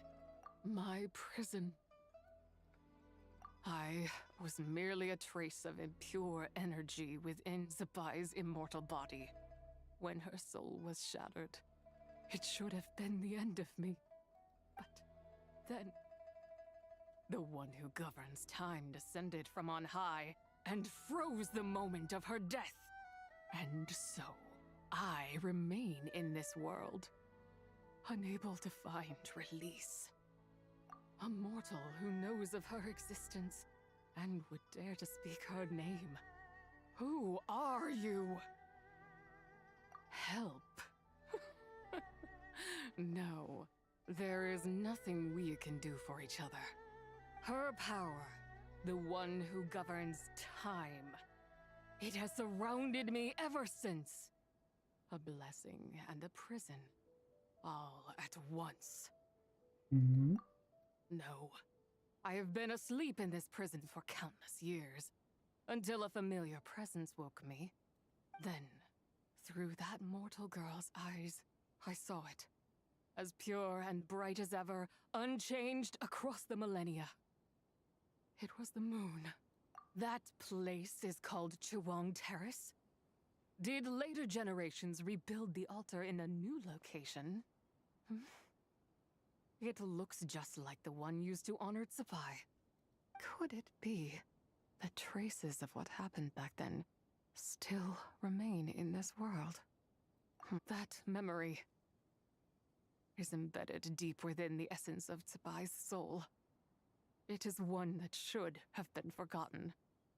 Yet, it is precisely that which haunts my every waking moment, fuels my rage, and denies me a modicum of peace. Now you, a mere mortal, come to seek that which is forbidden. So, let us see whether the fire that fuels your ambition is a hero's wisdom, or a fool's courage. You need to do. I shall relinquish control over this body's curse, and let it devour everything within sight. Run as fast as you can, lest this prison become your grave. Look, it draws near. The river of time, come to sweep all into oblivion. A torrent of tears for the dead and departed. I shall wait for you at the end, mortal. Evade being swept up in its waters, and I will show you everything. Fail, and we shall sink into oblivion together.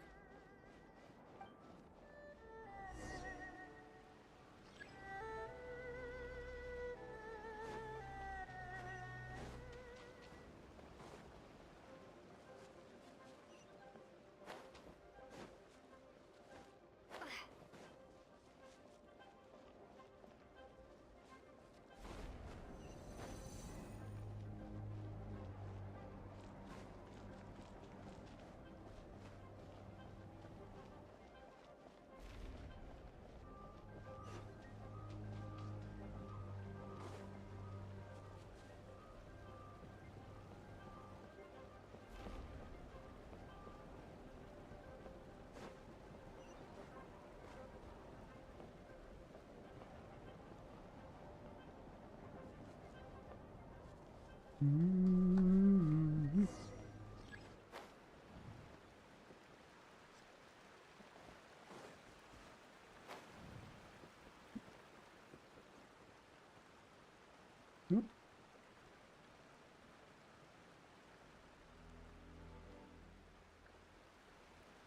Hello. You could run.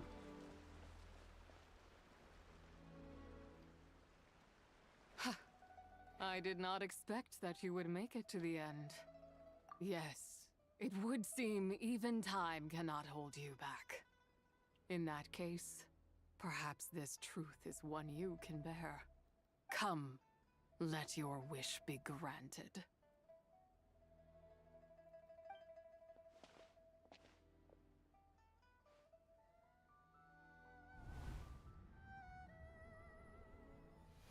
Under moon eternal, in radiant night, a maiden grants silk, soft and light.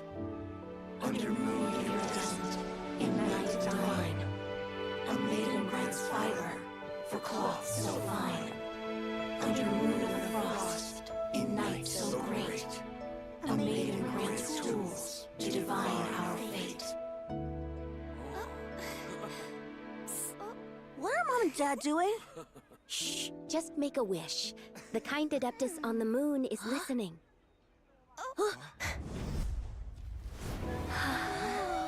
Look, it's Lady Tsubai. Wow! Lady Tsubai? Is she powerful? Of course. She taught us how to grow grain and beans, millet and rice, how to peel hemp and reel silk, spin thread and weave cloth, how to cut stone and build houses, cast bronze and forge tools.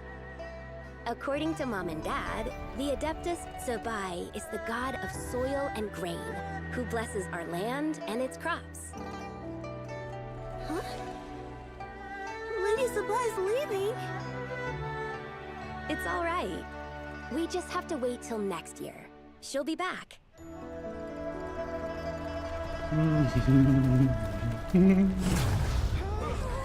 Goodbye, moons. Mom and Dad are gone. Why hasn't Lady Tsubai returned? She'll come. We just have to believe. What is that?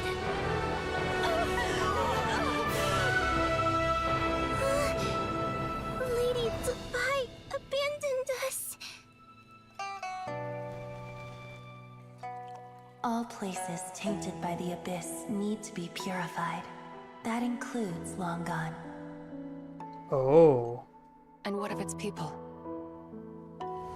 You know what will happen. You are but an emissary to the mortal realm. This is Heaven's will. There is no need for guilt, and no place for hope. I wouldn't dare. But the people of Langan honor me, worship me, pray to me. If I do not answer, the guilt will be too much to bear. And if you do, you will meet the same end. Then as their god, I shall die among them. Look!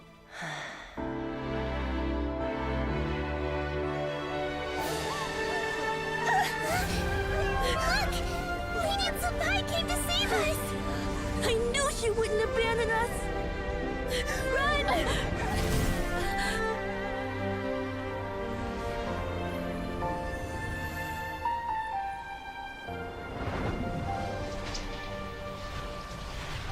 You have done enough.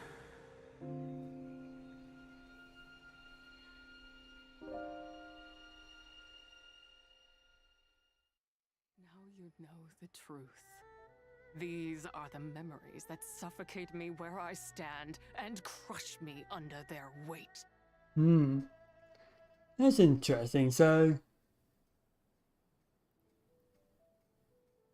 the Moon Maidens saw the pillars as a means of destroying those who went too far.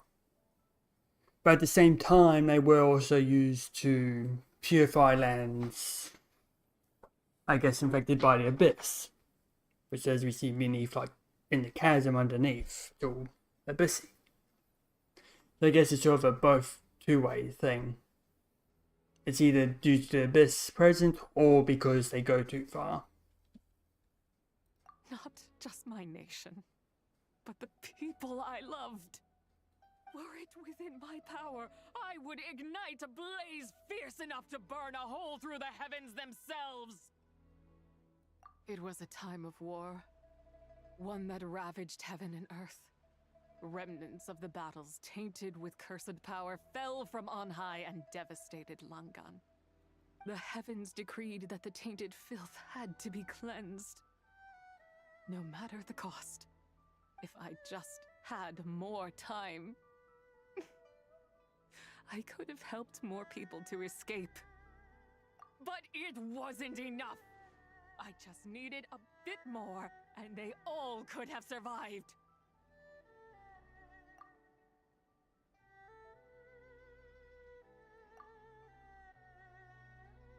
I never imagined there would come a day where I found peace. That was voiced.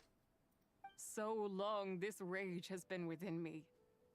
Yet here in this moment, It has stilled at last.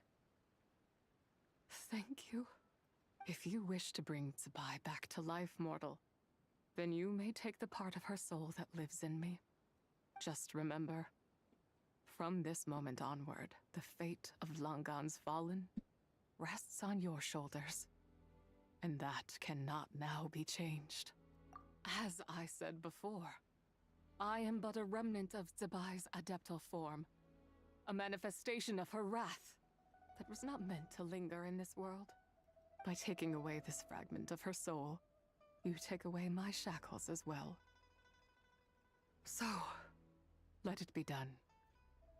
Ah, it's your turn to grant one of my wishes, is it? Very well. In regard to my fate, and that of Langan's fallen, I know there is little I can demand of you. However, should another raise a war banner against the heavens someday, let my name be set upon its cloth. I ask for this, and nothing more. Now, take what you came for. I was a lone moon, shrouded and dimmed in cloud-veiled night. Now darkness breaks, free and unburdened. I reclaim my light.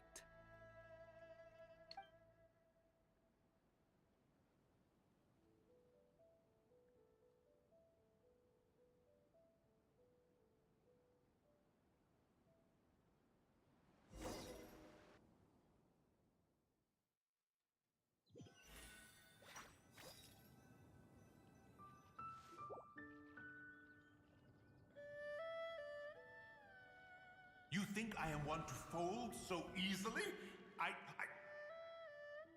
Ah, young one. What brings you here? My, what exquisite mint seedlings. Was it you who planted them? I had not taken you for one so versed in the horticultural arts. I must insist that you visit Mount Hulao.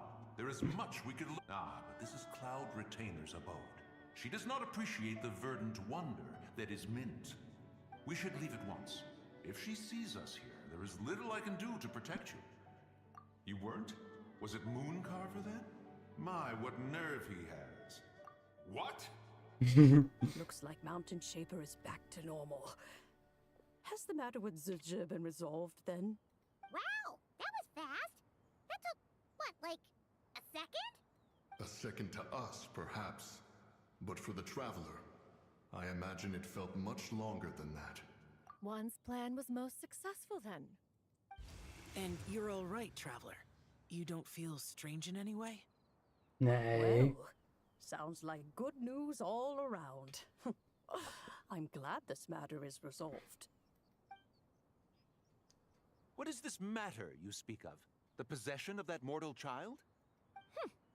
The matter of Zizha may have been resolved, but there is another that is far from over. The mint you planted around my abode. Perhaps you have a moment to spare for a little chat, Mountain Shaper.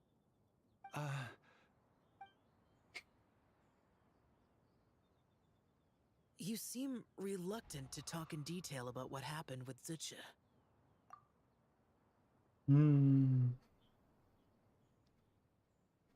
Don't worry. I won't ask you to reveal her secrets to me. And I doubt the other Adepti will either. Huh? You don't want to know what happened? The expression on your face. I know it well, Traveler.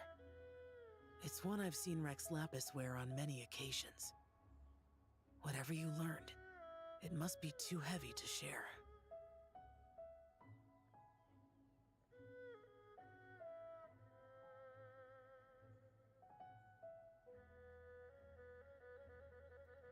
You're okay, right, Traveler?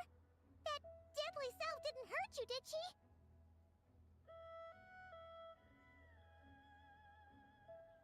Well, as long as you're not hurt, Paimon doesn't need to know anything else.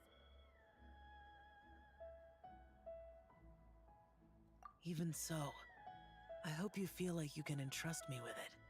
If I learned anything from our time together, it's that one should not have to shoulder such a weight alone. Not to mention that certain knowledge brings danger in its wake. I would never want you to feel forced to be the sole keeper of such secrets. Yeah. Kind of like how one person can't finish a whole slime, you know? Better to grab a bunch of friends and get it all together. Exactly. Wait, no! Paimon's just saying we've got loads of friends who'll be more than willing to lend an ear. Alright. I never knew there was such a tragic chapter in the ancient past of this land. So, the people of that nation worship the White Horse Adeptus as the god of soil and grain. It would seem, then, that Rex Lapis had a similar reason for withholding the details of his recent trip. I've often wondered if he had companions to stand by him before we met, or if he was forced to face things alone. Regardless, Latenrn Rite takes place in 2 days. Let's meet back up again there. If there's no news of Rex Lapis by then, we'll have to come up with a plan. Fingers crossed it all goes well.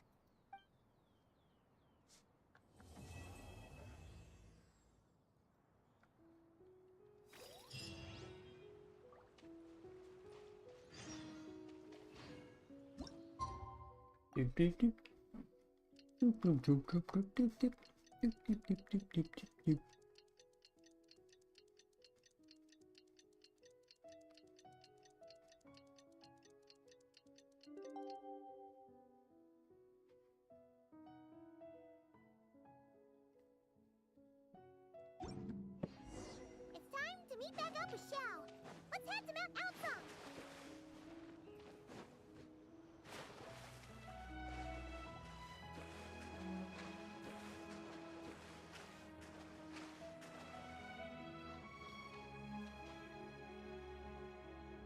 No. Xiao, Cloud Retainer, Mana Ping! We're here! Any news on Zhongli? Wait, are we missing 2 Adepti? Well, Shenyun banned Mountain Shaper from Mount Outsong for 3 days. Oh, then what about Mooncarver? The scheme to plant mint in one's abode was one those 2 fools devised together?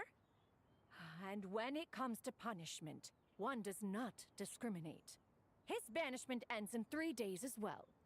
Wow, that's pretty harsh, Cloud Retainer. Let's get down to business. We have news of Rex Lapis. Huh? Isn't that... Yes, Rex Lapis's geopillar. It descended from on high this morning. He must have sent it for a reason, but it does not respond to our touch. So, what does it mean? Is he in trouble? Not necessarily. It could be a message only a specific person is meant to receive. Traveler, you alone spoke to Rex Lapis before he left. Oh, so it must be for the Traveler. Give it a try.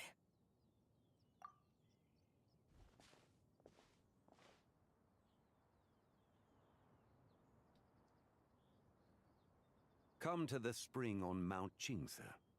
I have left an entrance for you.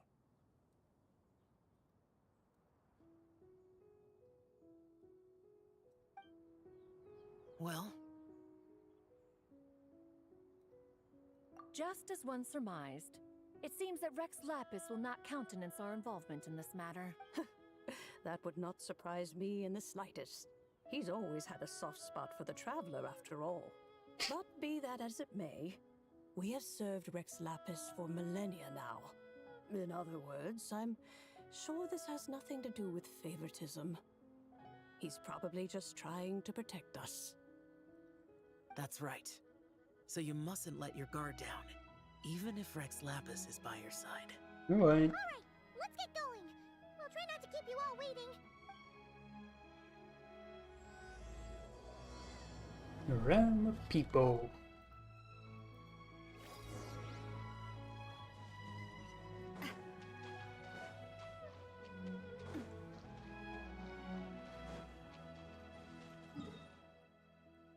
And what do I have in here?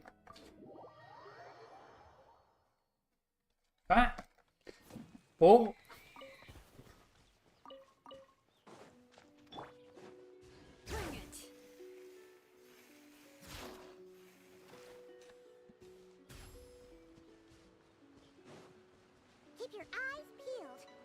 be around here somewhere. Excuse me.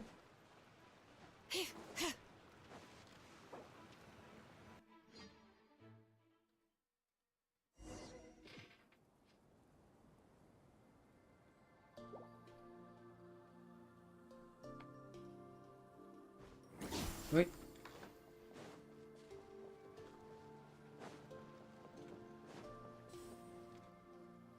Who could have imagined that the once mighty Geo Archon might end up so, sitting on a humble stool in the woods, quietly weaving moon lanterns? You really do look like an old man now. This is a Shao lantern, not a moon lantern. In ages past, when the gods waged war and the world was in turmoil, these lanterns were lit to guide fallen warriors back to their homes. Had you tarried in the mortal realm for but a little while longer, you might have become quite accustomed to them. Even so, it bears such a striking resemblance to the moon lanterns they used to offer up to the heavens. Could this truly be mere coincidence? Perhaps in some sense it is, yet in another, it isn't. For instance, who is to say that some of Langan's magnificent jade did not become part of the very foundations upon which Liyue Harbor now stands? It is conceivable that this ritual was transmitted in such a manner too. Now, let's not let ourselves get carried away. For all its splendor, do not forget that, in the end, even Langan could not escape its heaven-sent fate.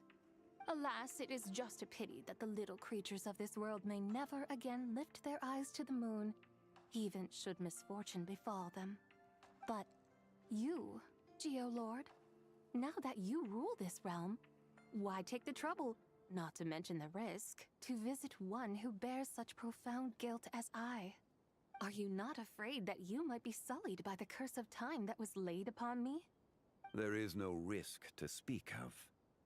At least, not in comparison to that which you took when you defied the heavens all that time ago. As I have stated, time and again, it was not I who defied the heavens. Geo-Lord, the ancient affairs of Langan have nothing to do with me, for I am but one of her deadly selves, severed before her demise. My name is not Zebai, but Zichao. Surely you did not take us for one and the same solely on the basis that we may all assume the form of white horses? Sorry to break it to you, but you seem to have found yourself the wrong white horse. Anyway, do tell me, what urgent matter brings you here? Very well, then. I have come to ask for Zebai's shade. Oh? So, the Geo-Lord has set his sights upon Zebai's human soul. And what is it that you intend to do with it? The world outside is changing. With the new moon's birth, the confines of the Shadow Moon are gradually disintegrating. In other words, the heavenly soul is set to return. Consequently, strange phenomena have manifested within Langan's former domain, leading to the earthly soul's reappearance as well. The last of the trio, the human soul, is in your possession. Most intriguing. My intention is to gather all three together, so that an old friend may finally make her return. I must admit, it seems that some remarkable affairs are coming to pass in the outside world. Yet there is one thing you seem to have overlooked, Lord of Geo. Back in the day, it was you that freed me from that painting. And afterwards, I took up arms in your name. Together we first subdued Chenyu Vale, then brought peace to Mount Qingce. It was for this cause that the contract between us was made. But now that the debt has been repaid, what cause have you to expect my aid? Zebai and I have long been friends. Given not only that you were manifested from a corrupt desire within her divine form, but that you also possess a fragment of her soul, how can you purport to be the wrong white horse? I think you'll find that we are now as separate and distinct as any two beings ever were. What once shone with radiant purity has long become dust. What you see is no longer what it was. Oh, great Lord of Geo. Should this still be unclear to you, I bid you take your leave. It seems that the fault lies in my own lack of consideration. As you wish. I shall let this matter rest. Wait! One moment, if you will. Should this not be your opportunity to propose a new contract? The part where you make me an offer I simply couldn't refuse? Even those puny mortals know how to haggle when striking their bargains. Should you, the famed god of contracts, not likewise strive for success through negotiation? Come now, enough with the posturing. It's time to name your price. Very well. I had, in truth, prepared a new contract for your consideration. I knew you would not come before me unprepared. Yet, you should know that I want for nothing, for I live in the mountains, carefree and untroubled. Occasionally, I even find sport in teasing the mortals who stumble into my presence. Then why persist in telling them those ancient stories? I speak of what transpired before the sky collapsed and the earth sank into itself. That is merely my way of passing the time. And what of it? Would any believe, much less remember, the ramblings of a mountain hermit? Those tales have long since spread throughout the mortal realm. Who? Should my words prove insufficient, I invite you to see the world for yourself. To this end, I have found you a pair of trusty guides. The Latenrn Rite is presently underway in Liyue, and should prove quite intriguing for you. So this, then, is the contract you have prepared for me? Indeed it is. Think of it as a contract for a one-day festive excursion. Surely you do not hope to offer this in exchange for Tsubai's shade. The foundation of my very existence for a little excursion seems a little steep, wouldn't you say? Why not see for yourself? You can always decide afterwards. The final determination, of course, shall rest with you. Is that so? Then perhaps this deal might not be entirely off the table after all. Where then are these guides of which you speak? Hey, it's Young Lee! Oh, we've been looking for you everywhere. We thought you might have gone missing. Hello. So these are my guides. Well, well. They certainly look the part, I'll give you that. Guides? Oh, you poor innocent little creatures. The benevolent Lord of Geo has sold you to me, which means that for the rest of this day, you belong to me. Sold us to you? Just what have you gotten us into, Zhongli? The situation is not quite as dire as that would sound. I ask only that you accompany my Adeptus friend on a tour of Liyue. I would suspect that depends on how well you entertain me. Entertain you? Let us start with this Liyue harbor of which I have heard so much. Nowhere is quite so fascinating as a place teeming with little mortals. How come this Adeptus sounds so different from what Paimon imagined? Okay, we'll take care of it. Get ready to find out why they call Paimon the best travel guide in all of Tibet.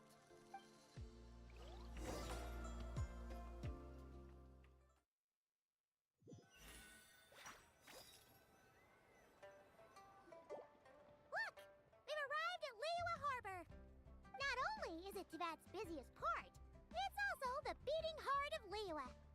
So, dear Madam Adeptus, where would you like to go first? With humble fare and wine to sip, in comfort clothed and soul at ease, one eats, and all the heart's ills cease. So we're heading straight for the good stuff? Well, you're in luck, because Paimon's an expert when it comes to food.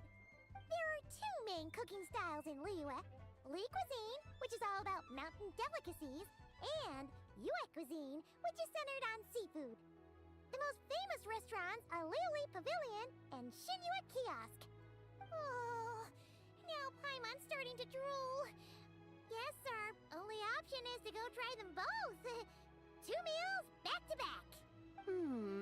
Both sound like excellent options to me. Are these the kind of establishments that most people might visit on a regular basis? Not exactly. Both Le Cuisine and Yue Cuisine are known for their pricey ingredients. Definitely not what you'd call the budget options. But don't you worry about that. Just think of it as Zhongli's little treat. Come on, aren't you supposed to be pals with Hu Tao? I'm unsure we can afford to spend a little more of her mora at least. Right. Hey! All Paimon wants is to provide our Adeptus with the best possible experience here. Don't you want that too? Both certainly sound like worthy choices. Just now, though, I happened to see a porter pass this way. Where might individuals like him go to eat? A hungry porter, huh?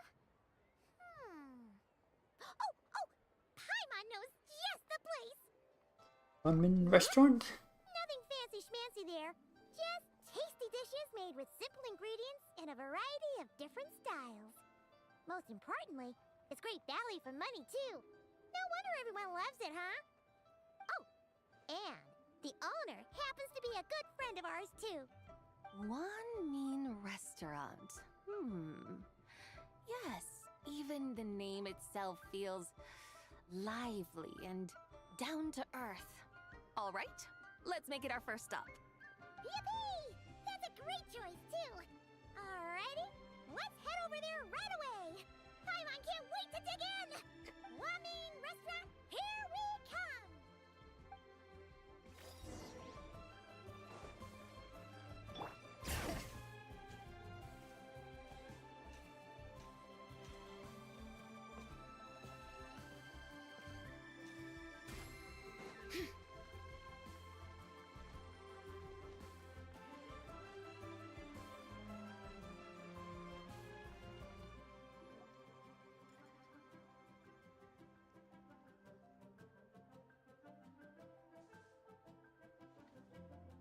Xiangling! Chef Now!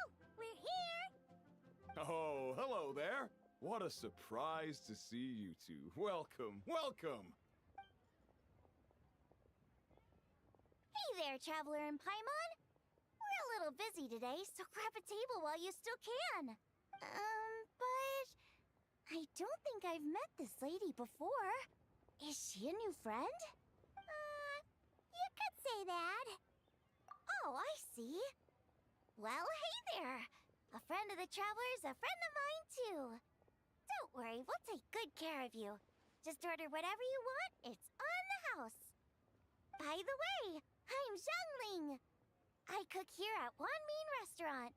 What's your name? Miss Xiangling, have you ever heard of the White Horse Adeptus? Of course. What about her? I am her, and she is me. Huh? You mean you're an Adeptus? Oh, you young'uns crack me up. Come on, Xiangling. You've got to keep up with the times. Haven't you heard of cosplay? It's like a role-playing game where you dress up as famous characters and pretend to be them. Seriously, it's all the rage, and it looks like this young lady is quite the expert. Your friends sure keep their fingers on the pulse, huh, Traveler? Wow, Dad. Didn't know you were so tuned in. But how come I haven't heard about it? You gotta listen to our customers. Didn't I tell you to spend less time chasing after wild vegetables and more time making friends? You're even more out of touch than I am. Hey, I like making friends too. Isn't that what I'm doing right now? Anyway, even if it is just a costume, is it alright if I still call you White Horse Adeptus? Of course it's all right, because that's exactly who I am. Okay. I can see you're really committed to the role. How about I call you the real White Horse Adeptus instead? In that case, you can call Paimon the real traveler. You're right. You could have at least switched outfits. Puny mortals. Nevertheless, I suppose it might be amusing to indulge in your little charade for a while at least. Alright, go grab yourselves a table. I'll come take your order in a bit.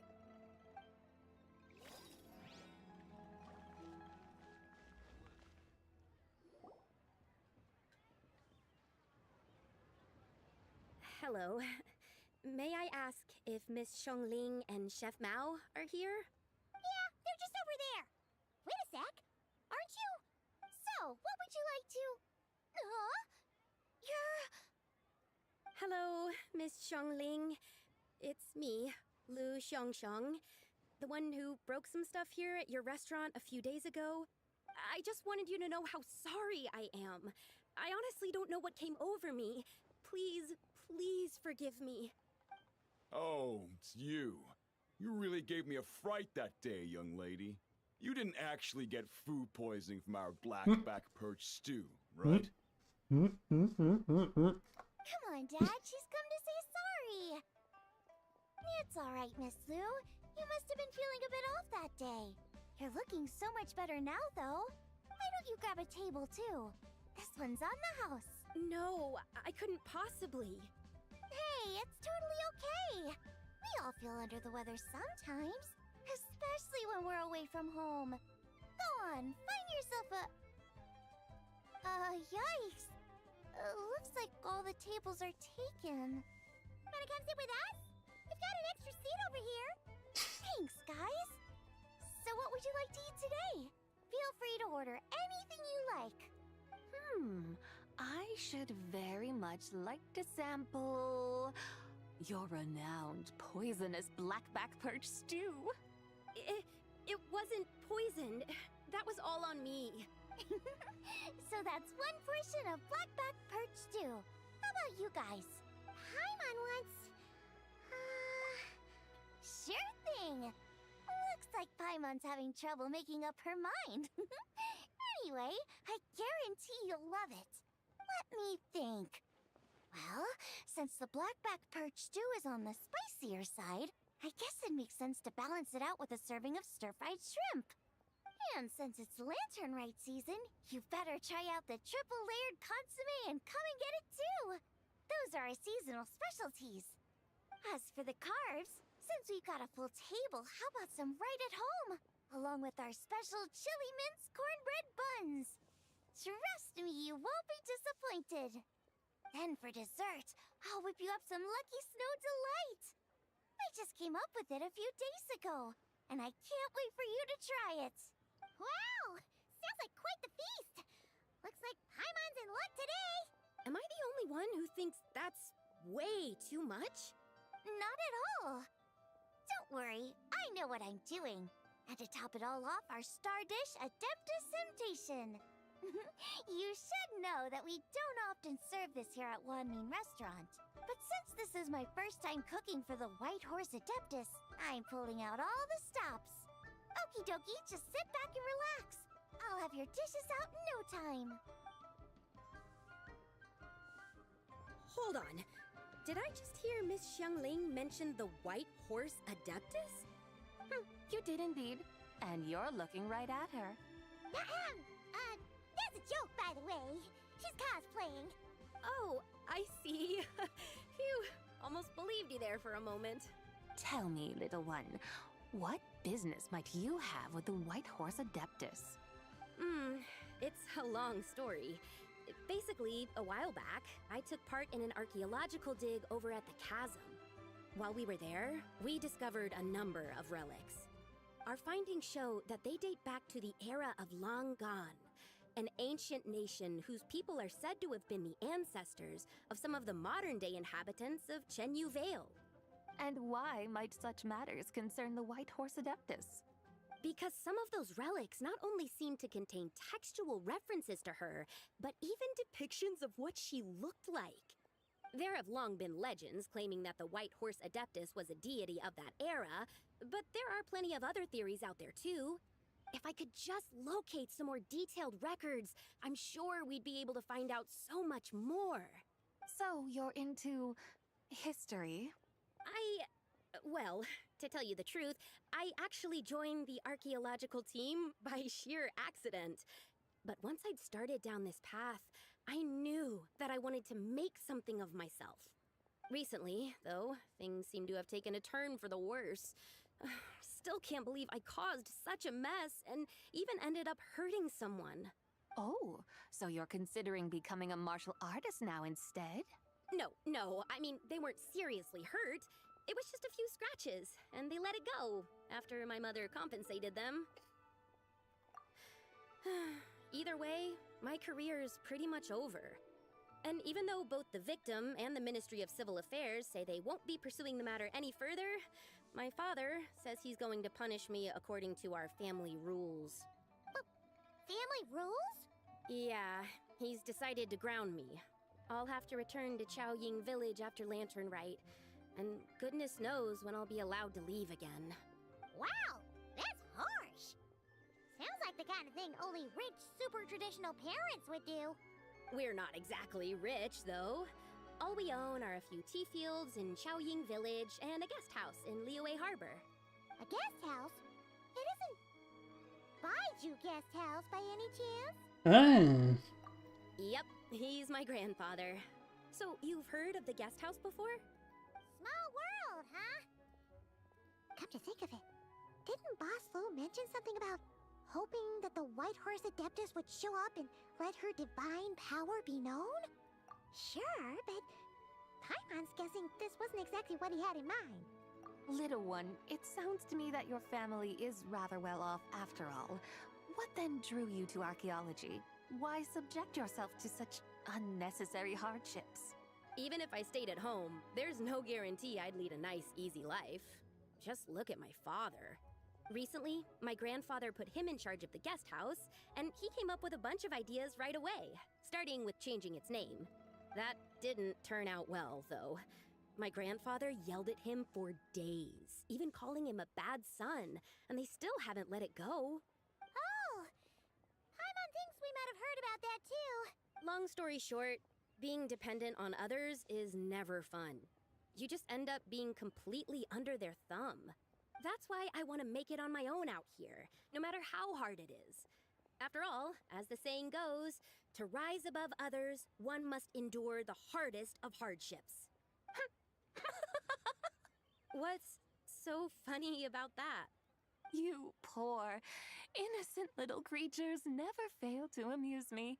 To think you would endure all manner of hardships in your brief time on this mortal plane, and all that merely to rise above others. I would have thought that the wiser path would be to simply roam this world as I do. Huh? Tell me, what is it that you truly delight in? Archaeology? Martial arts? Tea planting? Or perhaps the keeping of a guest house? What I delight in? Yes! Surely there must be something you don't find quite so exhausting. Whatever delights you should not feel like a burden. But do things like that really exist? Of course! Take Miss Xiangling, for instance. I defy you to detect even a hint of hardship on her face when she wields her walking spatula. So, since it seems you are resolved to tread the rocky path, you should strive with all your might to pursue that which brings you delight. You mean, like cosplay? I suppose you might say that. Looks like the White Horse Adeptus is really getting into her role. I think I get what you mean, then. Maybe I should have a chat with Miss Xiangling before I head home. Okay, everyone. Sorry to keep you waiting. Here's your food. Wow. It all smells so good. Oh, finally! I get to try that famous poisonous stew. Hey! Didn't you hear what Shang said? It wasn't the stew. If anyone's to blame, it's that other you. What's up? How fiercely this mortal fare burns upon the tongue!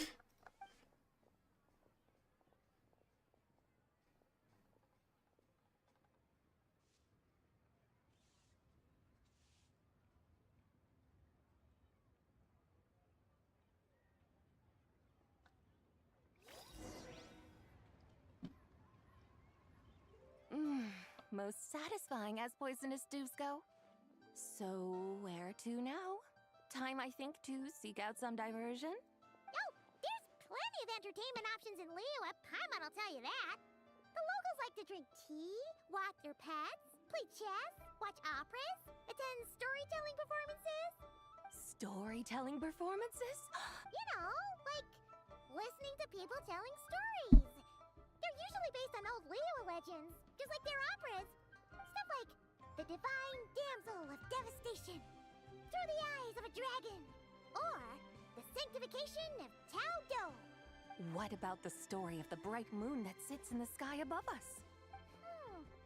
Paimon doesn't think she's heard that one. Still, the moon does come up quite a lot. It's even in the name itself. The Yue in Liyue actually means moon. Since we're on the subject, you like telling stories yourself, right? Why don't we go check it out? In that case, I'll have to trouble the two of you to lead the way. Awesome! Let's go! Third round knockout, here we come!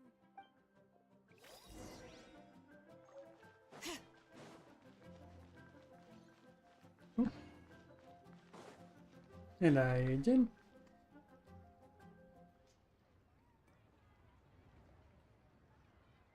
What a tongue twister!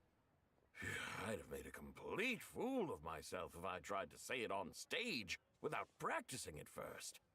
Huh! Call yourself Iron Tongue, Tien. Wobbly Tongue, Tien, more like. I used to have that problem a lot. But if you just take your time to grasp the meaning and commit it to memory, you'll be able to say it smoothly in no time. You're right, Miss Yoon. I'll give it another try. Hey, Yunchin! Fancy seeing you here! What are you two talking about? Ah, Traveler and Paimon, we meet again. And who, may I ask, is this? You may call me the White Horse Adeptus. The White Horse Adeptus? She's not really an Adeptus. I see. Well, it certainly looks like a lot of fun. Oh, funny you mention it. This type of thing is actually something I'm quite familiar with. Once, to perform Through the Eyes of a Dragon, I decided to imagine that I was Rex Lapis himself. It was the only way to truly inhabit his mindset and understand his resolve to quell those demons. Sounds like you just wanted an excuse to feel all big and powerful. Hey, that's... You just don't understand how inspiration works. You're one to talk. Paimon's traveled all over with the Traveler, and she's seen things that would make your jaw drop. All right, then. Since you claim to be so knowledgeable, why don't you prove it by reciting an ancient poem? An ancient poem? Which one? Ha! See? You mean to tell me you've never even heard of the ancient poem called An Ancient Poem? What kind of a title is that? Quit teasing, Paimon. We only just found out about that ourselves. He's talking about the writing on those ancient relics. When we first saw it, we couldn't figure out what it all meant. So in the meantime, we decided to just refer to it as an ancient poem. However, thanks to the painstaking work of the scholars who were tasked with decoding it, it seems like that's exactly what it was.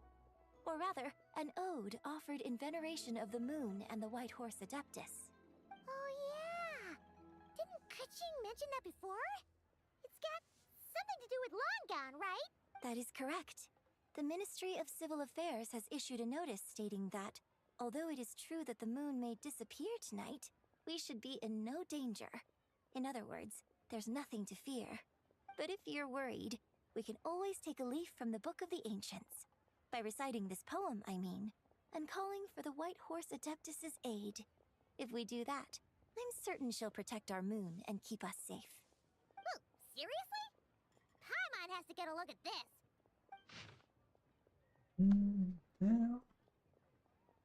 Iridescent. Frost. Under moon eternal in radiant night, a maiden grants silk, soft and light? What in Tivat's that supposed to mean? Under moon iridescent in night divine. Blah blah blah, something cloth so fine. Something about fields being plowed.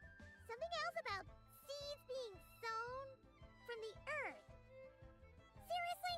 What is this? The fields are plowed, the seeds are sown, and from the earth, life is grown. Whoa! You did that without even looking! Bravo! Bravo! We have an expert in our midst. Looks like this young lady really does know her role inside out. If I didn't know any better, I'd have taken her for the real deal. That's because I am the real deal. That's the spirit. This is exactly the kind of mindset I was talking about. Behold, mortals, I am none other than the indomitable Rex Lapis himself. Kneel before my godly splendor. Believe me, young lady, I know exactly why you do it. Back in the day, I was just like you. I must say you are rather amusing as mortals go. Miss White Horse Adeptus, it is a great pleasure to make your acquaintance today. I have some questions regarding the poem, and I was wondering, perhaps, if you might be able to shed some light on it? You want me to explain the full meaning of its verses? Your guidance would be much appreciated. Fascinating. Tell me, do all the people of Liyue still express such reverence for the ancient ways? Well, it's true that we hold a deep fondness for our history, but it is hardly our only pursuit. One of my good friends, for instance, is even more devoted to the modern Fontanian art of rock and roll. Exactly! And don't forget, great practitioners of the role-playing arts walk among us too. People like me and you, young lady. Yes. So rather than placing too much emphasis on our reverence for the ancient ways, it might be better to say that here in Liyue, 100 passions bloom, each with a voice of its own. I see. Then, I suppose it wouldn't do any harm for me to enlighten you. In truth, it is but a simple poem of blessings. Its meaning is this. As the eternal moon rises in the night sky, a maiden adorned with lustrous jade descends upon the earth. She blesses the kudzu vines and mulberry leaves, so that they may be used to make coarse cloth that is nevertheless soft, light, and comfortable to wear. As the iridescent moon rises in the night sky, a maiden adorned with lustrous jade descends upon the earth. She blesses the kudzu vines and hemp, so that they may be used to make fine, luxurious cloth. As the frost moon rises in the night sky, a maiden adorned with lustrous jade descends upon the earth.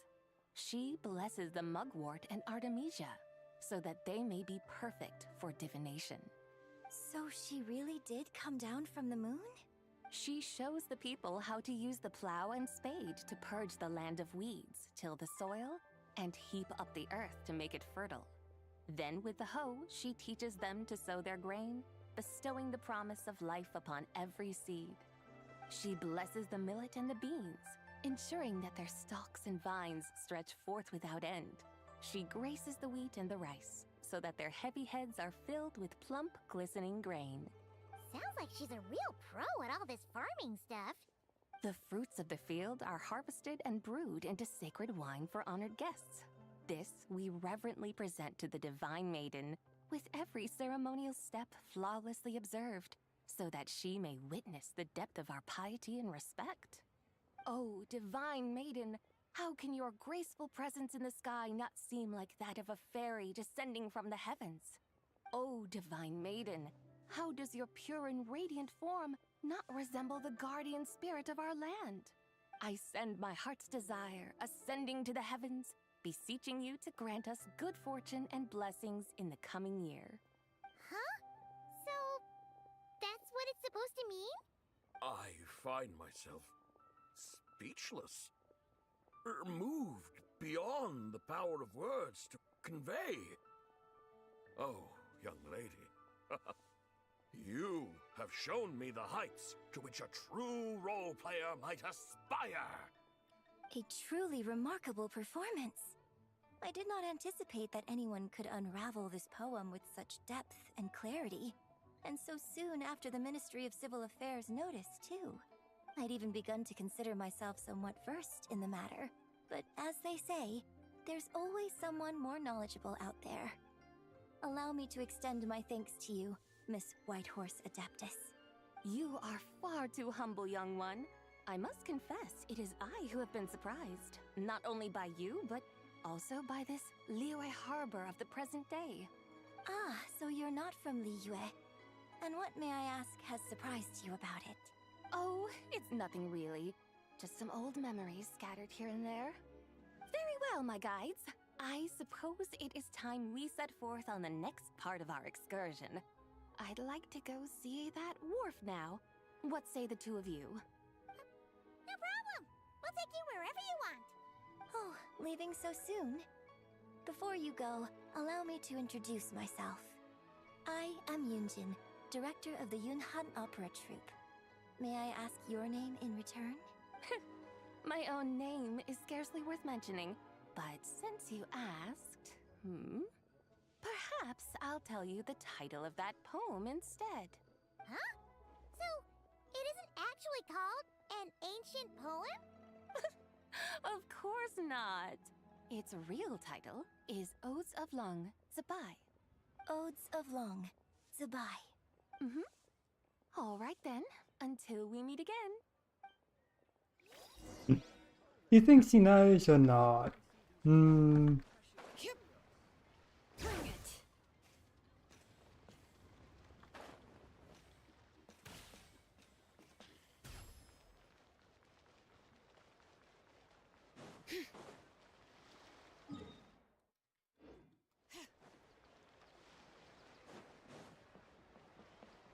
Oh, Ganyo and Yanfei.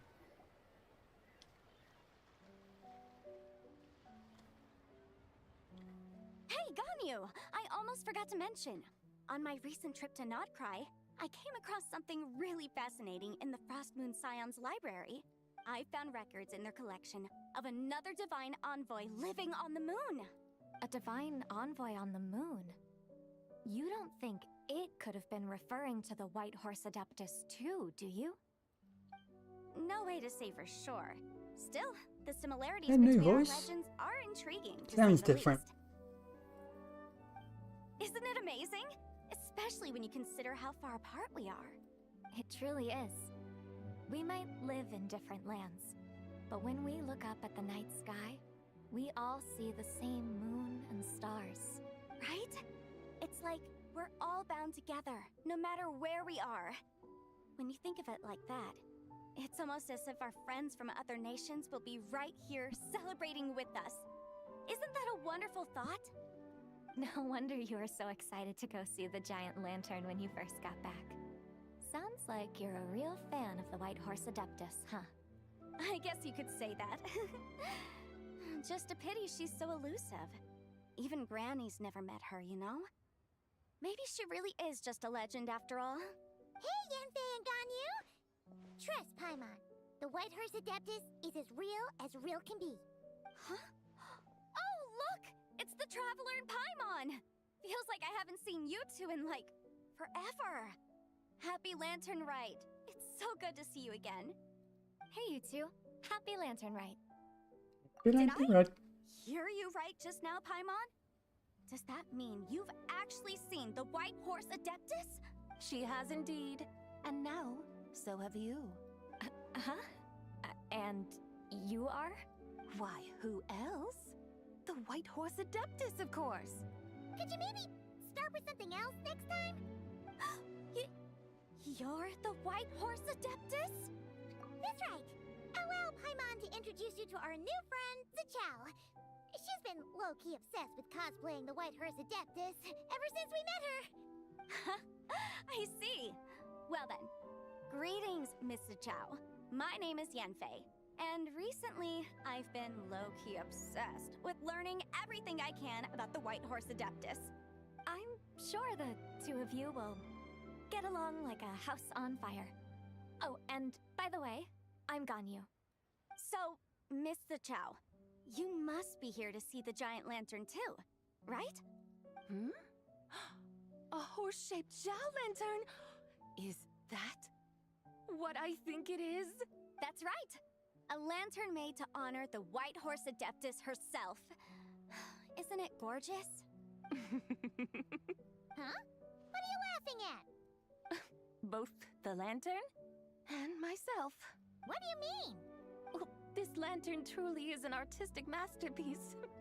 But tell me this. Have any of you ever seen a horse before? Come to think of it, Paimon can't remember ever actually seeing one herself. What about you, Traveler? Oh yeah. This horse appears to be mid-trot, but it has adopted what is called a lateral gait, where the legs on one side of the body move together in unison. A rather rare sight indeed. Just now, I suddenly pictured myself, I mean, the White Horse Adeptus running the same way. The image was so absurd, I could barely contain my mirth. Oh, really? I never knew that. You learn something every day, huh? Oh, come on! It's basically a giant piece of fan art! Who cares if it's different than the original? I was merely laughing at my own ignorance. I came here thinking that the White Horse Adeptus's tale had been long forgotten. Yet here I am, gazing upon a lantern made in her honor. Well, you couldn't have been more mistaken. There are so many tales about the White Horse Adeptus, I'm starting to lose count. Just off the top of my head...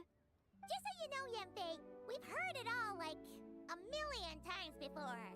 Uh-huh. But there's one thing I can guarantee that you haven't.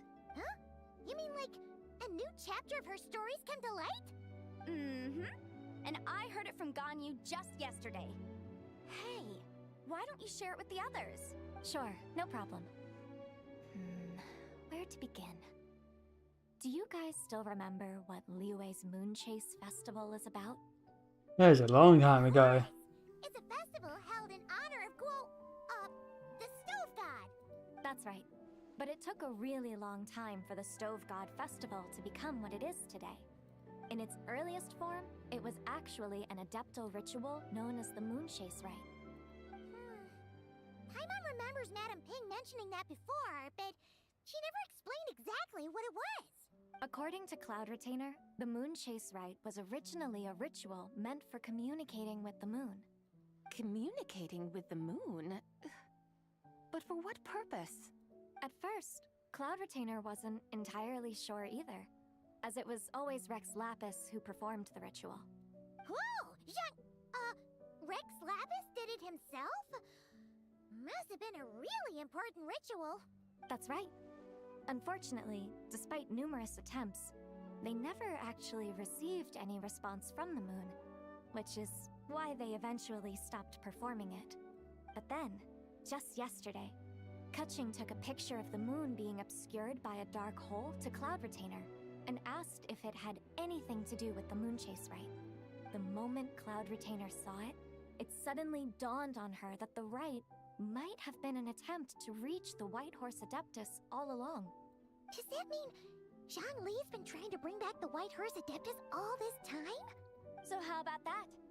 Bet you never thought there might even be a link between the White Horse Adeptus and the Moon Chase Festival. If Keqing hadn't taken that picture to Cloud Retainer, Damn, that's the wrong option. I meant the other one. any of this.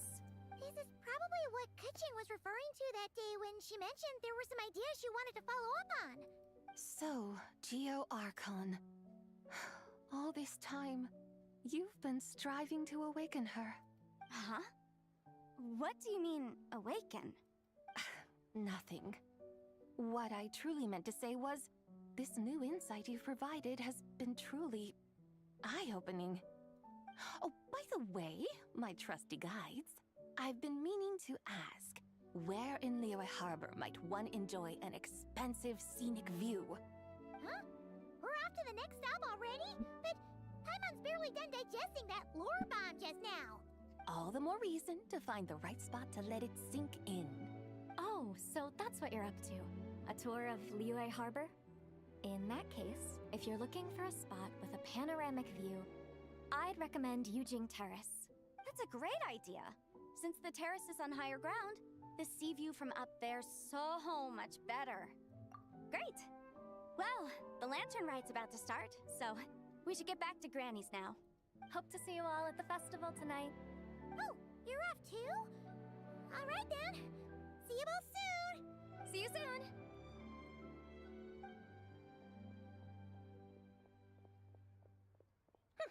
Very well, my guides. What are we waiting for? Okay, you're the boss. Eugene Terrace it is. After all, the customer's always right. Something else you needed to do? Oh, Paimon likes that idea. And what, may I ask, is a photo? It's this awesome invention that lets you record moments in the blink of an eye. Except, you've gotta try not to actually blink. Oh? What must I do in preparation then? Nothing. All you gotta do is choose a pose. The Traveler will handle everything else. Come on, let's give it a try. Look, we got a great picture. Paimon's gonna call it The White Horse Adeptus Meets the White Horse Adeptus in Liyue Harbor. Huh. They've even discovered a way to preserve moments in time.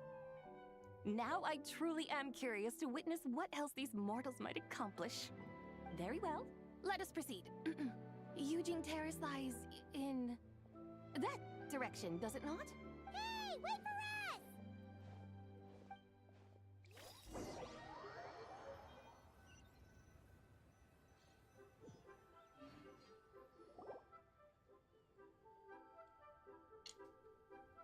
Truly a marvelous view if ever there was one. It seems the charm of this Liyue Harbor is only heightened by the sun's dying light. And soon, people will start releasing their shell lanterns to mark the most important day of the year. Practically everyone will be with their friends and family, eating a big meal, chatting, and even setting off fireworks. Trust Paimon, it'll look even more amazing then. What do you say? Want to stay to see that? No need. Let us bring this weary day to a close. Weary day? You mean, you didn't enjoy your tour? I had imagined you would arrange for me to witness some grand spectacle. Perhaps the descent of divine beings, the manifestation of the sacred before mortal eyes, or the appearance of a selfless hero come to aid the helpless and downtrodden. Or, should that not come to pass, then at the very least, spend a little more coin. For that, it seems, is how one finds true enjoyment. Alas, but there was none of these. Instead, we merely filled our bellies, listened to tales, and gazed upon a crude imitation of my likeness. And now the sun begins its descent. What a day of quiet tedium. We're so sorry. If we'd known that was what you wanted, we'd have done it all differently. It's all that Jiang Li's fault for not making the customer's requirements clear. Well, it's too late now. Do you still believe I would part with that soul fragment, now so intertwined with my very being? But... I knew you were the more astute of the pair. Huh? You were just trying to scare Paimon? It seems the realm of the Geo-Archon has a way of making one more stony-faced. So, you were just pulling Paimon's leg? Of course. I was merely engaging in a little banter with the two of you. Long ago, I shared tales with various mortals who chanced upon my mountain abode. Never did I imagine that those stories would endure. It seems I greatly underestimated them. Perhaps, as your Geolord said, a few pieces of ancient Langan's magnificent jade have truly become part of the very foundation of this land. So, you've decided to help us? Again, that goes without saying. I made up my mind some time ago now. When I beheld a rather intriguing scene as I set foot in this city. I saw porters passing through the alleys, setting down heavy wooden crates from their weary shoulders. Peddlers pushing carts as the kites and lanterns upon them rustled gently in the breeze.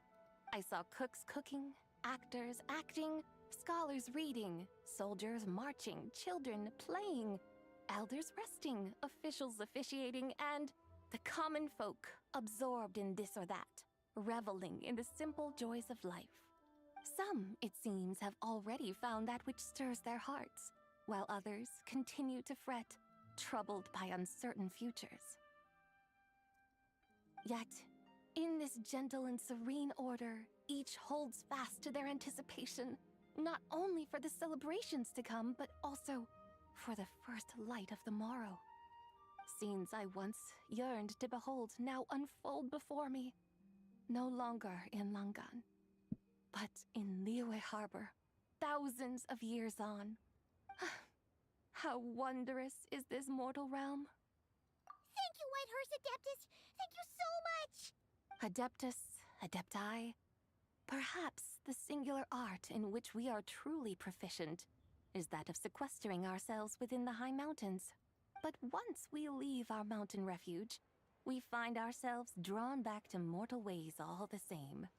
So, it is I who should offer my thanks to the two of you. Traveler, Paimon, you have made this day more delightful than any I've known in a long, long time. Come now, and take what it is you need. You mean, like, right now? But don't you think we should wait for Zhangli? That won't be necessary. All things shall meet again in their time, for the waters know no rest, and the flowers their appointed season. One need not fear that life is but a journey of goodbyes.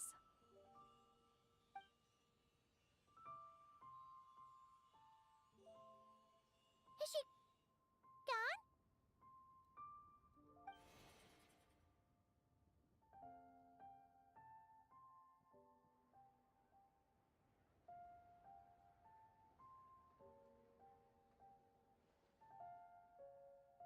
Yes, she's gone. A deadly self is formed from the body's impure vapors, so naturally it cannot survive long in this world. Had it not been sustained by the remnant of Zibai's soul, it would have faded away a long time past. Now that the remnant is gone, it has severed its ties to the mortal world. Zhangli! When did you get here? A while ago. I would have thought you'd at least want to say goodbye. Though mountains endure, the ceaseless waters will, at last, wear away their sharp edges. Thus must I meet the marks wrought upon her by the ruler of time with great caution. It may be goodbye for now, but someday we will meet again. Really? And when might that be? Who can say for sure? Years and years from now, perhaps. Or maybe tonight, at the Latenrn Rite. Are you saying that if the Whitehurst Adeptus were to be resurrected, she'd still have the memories of the three deadly selves? That she'd still remember us? We will find out soon enough.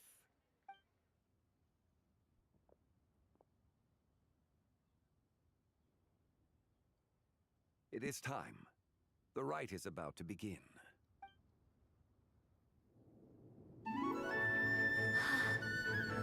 The rite is about to begin. Is the moon really gonna disappear? Got your lanterns ready, everyone? All set. Might be about time to put eyes to the sky. Wouldn't you say, Tianquan? Look!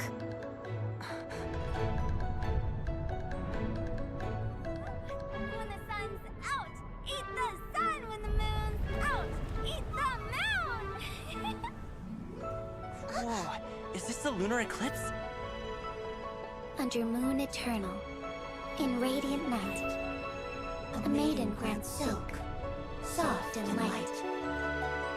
Under moon iridescent, in night divine, a maiden grants fiber for cloth For so you. fine.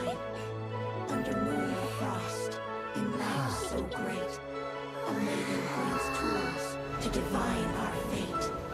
The fields are plowed, the seeds are sown, and from the earth, life is grown. The seedlings stretch, the crops do rise, and all unfolds before our eyes. Fruits are gathered, sweet wine is poured. These gifts we offer to our Lord. Pure is heaven, so fair and bright.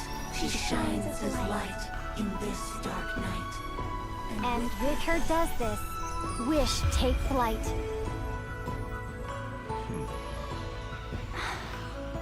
Devoted soul, scattered and unbound. Let this lantern guide you home.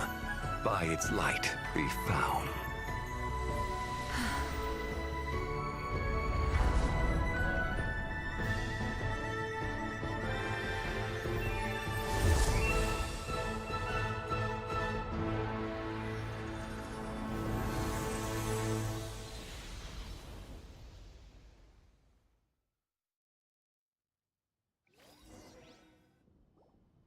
Did we do it? Do we finally get to meet the real White Horse Adeptus?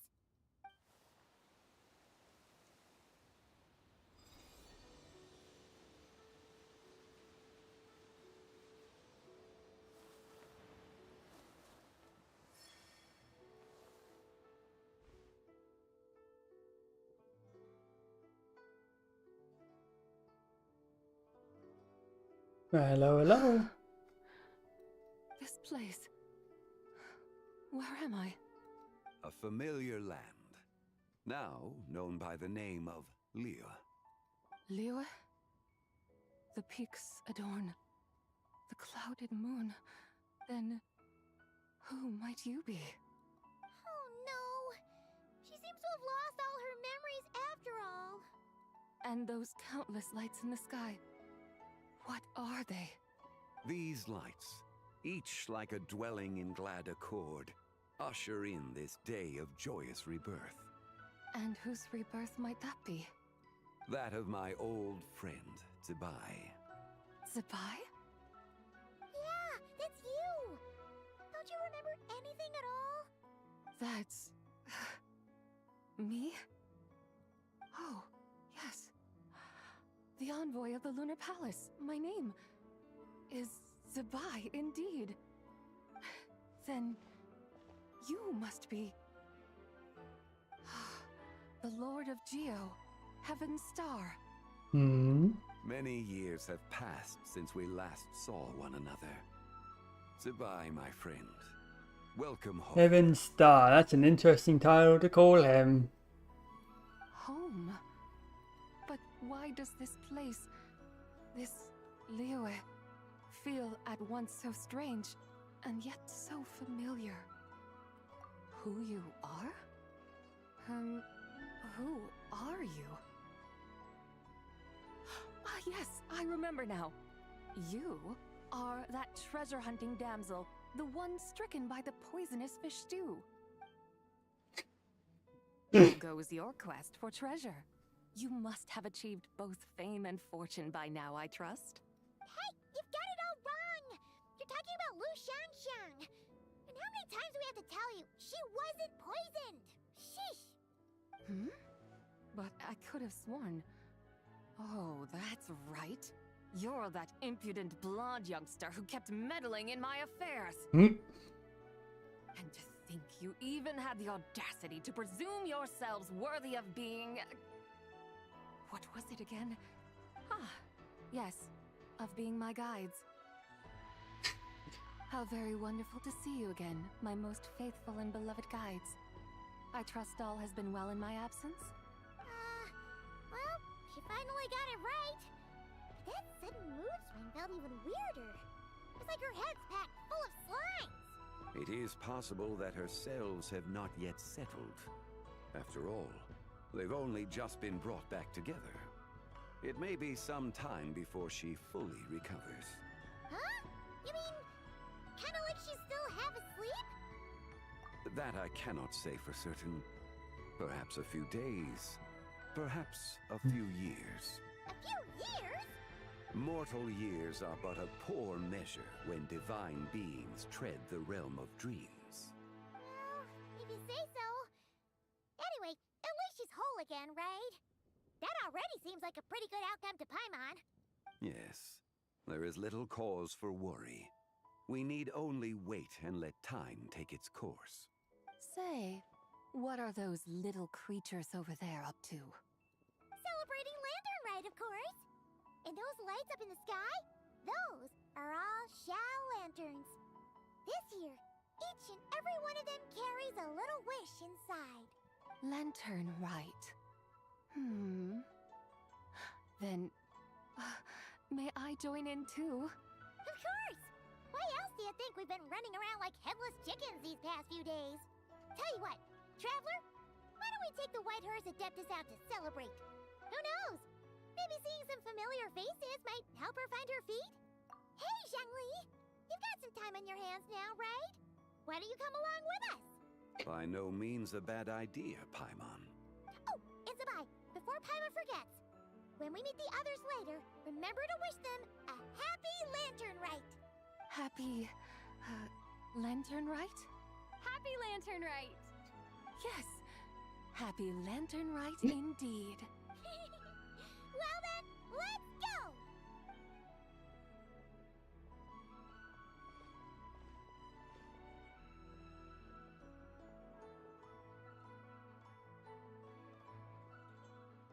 Lantern Rite. A night of joy, reunion, and moonlit blessings for all.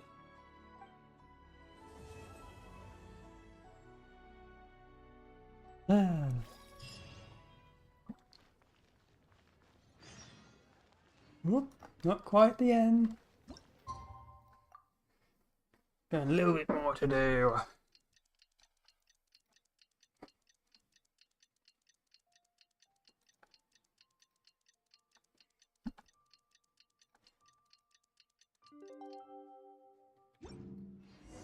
Paimon wonders how the White Horse Adeptus is getting along. Maybe we should check in on her? We can ask Zhangli where she is.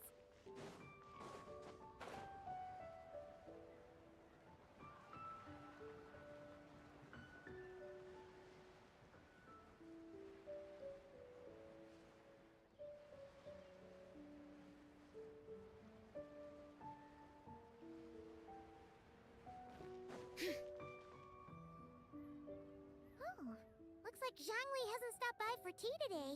Hey, are you two looking for your friend? Try going up that way. Is Zhangli up that way? No, but that young lady who was dressed up as the White Horse Adeptus the other day is. She's your friend, right? I just saw her head toward Wanmin Restaurant. I was wondering why she was eating alone. But then you two showed up hot on her heels. Oh, what luck! We were just on our way to find her. But what's she doing at Wanmin Restaurant? I have no idea. I said hello, but she completely ignored me. She couldn't have forgotten who I am, right? I mean, we're kindred spirits, aren't we? Maybe she's still half asleep. Her brain might be a little fuzzy. Oh, that makes sense. I was wondering why her eyes were so red. Her eyes were red? Oh, that doesn't sound good. You young people, staying up all night because you think you're invincible. Look at your friend. Missing out on sleep so she can pretend to be the White Horse Adeptus. That's where that leaves you, you know. A word to your friend from someone who's older and wiser. She really needs some rest. Paimon won't be so certain about the older and wiser part. Yeah, what was that? Hurry along, then. Oh, and don't forget to come back and check out my Rex Lapis cosplay when you're done. Epilogue. Oh no, an epilogue. Where's the proprietor? Come out and see me at once! Xiangling and Chef Mao aren't here right now. What can I help you with? And who might you be? My name is Shenhe. I work here at Wanmin Restaurant. Shenhe. Shenhe. Are you that crane adeptus who loves planting mint? It's been a few days. Have you improved your gardening skills? Did you manage to... Mint? I don't know anything about mint. But I am familiar with Genshin and... Ha! Already casting mint from your mind. How can a practitioner of self-cultivation be so fickle, chasing after every new plant that catches their eye? I'm not sure I get what you mean. Are you delirious from hunger? Would you like something to eat? Shenhe! White Horse is... Sabai! So this is where everyone is! Traveler, Paimon. It's been a long time. Happy Latenrn, Rite. Is this customer a friend of yours? Don't mind her, Shenhe. She's just a little cranky because, she didn't sleep well last night and she's only just woken up. Look how red her eyes are. I see. In that case, Miss Zabai, I have a tonic here infused with Genshin. It's cool and soothing when applied to the eyes. Would you like to try a few drops? Stop right there! Who are you two noisy children? Hey! Have you forgotten about us already? Guides. Yes, I seem to recall something about some guides. Ah, yes, now I remember. What luck! I was just looking for someone to show me the way to Elong Wharf. Huh. Is she starting to come around? Someone requested my help in purchasing some tea leaves. I was informed they have discounted prices during the festival and that I shall get a good deal there. Tea leaves?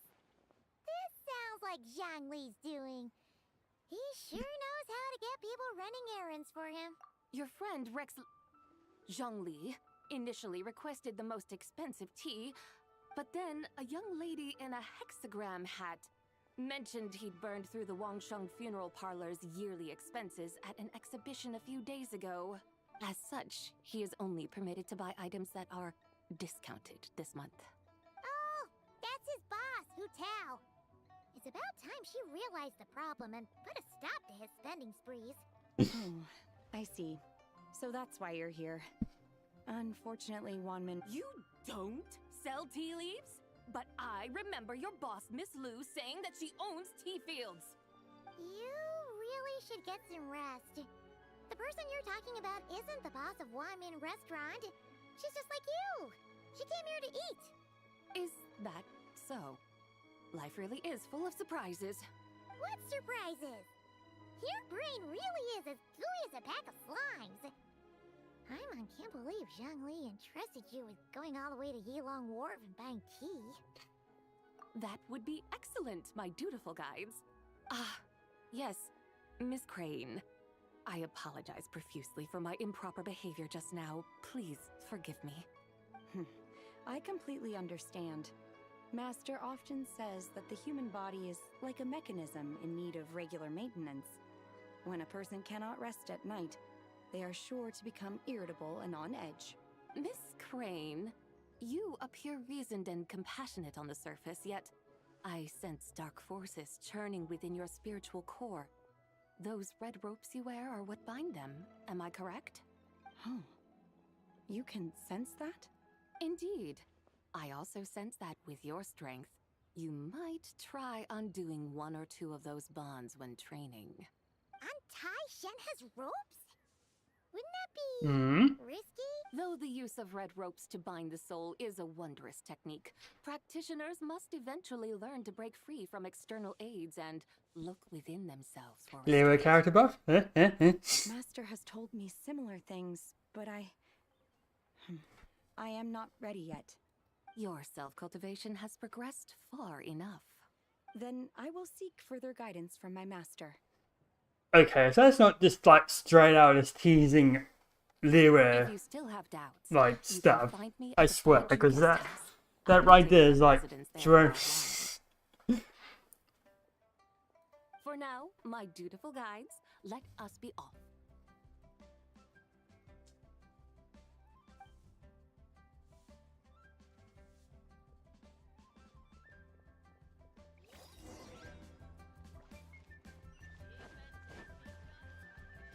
Yeah, absolutely teasing like Learware buffs with that.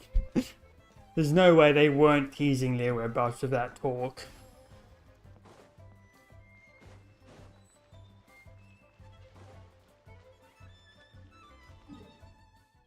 Where are we going? Oh, we're going all the way up here.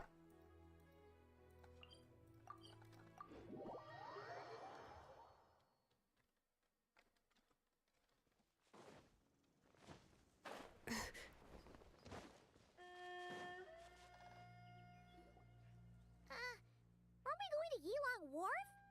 How do we end up on this mountain? Is that small town over there not Elong Wharf? I sense a familiar scent wafting through the air. You're right! Except for the smell part. Paimon doesn't smell anything. That is because this scent is the essence of jade, which can nourish the spirit. Oh, yeah! Shenyu Vale does have a lot of jade, but Paimon didn't think jade smelled like, you know, anything. Naturally, this has reminded me of something. Hmm? And what's that? A few simple tricks for mastering one's power.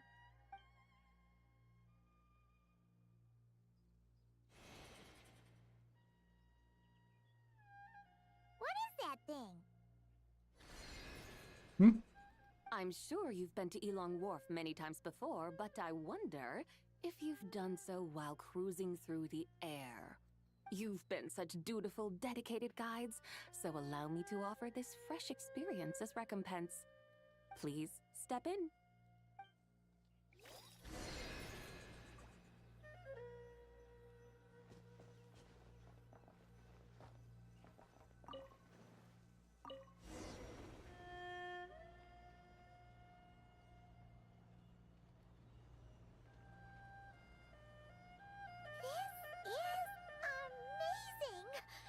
Paimon feels just like an Adeptus flying through the sky. What is this thing? I created it from my memories of the chariot of the Lunar Palace. Many years have passed since I last laid eyes upon it, so there may be some discrepancies. Nonetheless, it is functionally much the same. A lunar chariot? Wow! Paimon never imagined she'd get to ride in one. So, Sabai, does that mean you used to work on the moon? Work. That's an interesting way to phrase it, though I suppose you are correct. I was once an angel, a member of a race tasked with guiding humanity. Then, graced by serendipity, I became a moon envoy. Huh? What's a moon envoy? Some kind of super important angel? As you would understand it, a moon envoy is a job title. Any angel, or non-angel, can become a moon envoy. Does that mean you're not the only one? Of course not. Though my memories are still hazy, I vaguely remember some of my colleagues. There was one who liked to take on the form of an ibis. An ibis? Could it be... Can all moon envoys turn into animals? Does that mean Rauma could take that job? She can turn into a deer, and moon chanters are some sort of Luna envoy anyway, right? Moon chanter? I have no idea what those are. Oh, okay then. Ibis. I'm trying to remember who transformed into an ibis. Look! Paimon thinks she saw a tea vendor over there! Very well. Let's take a look.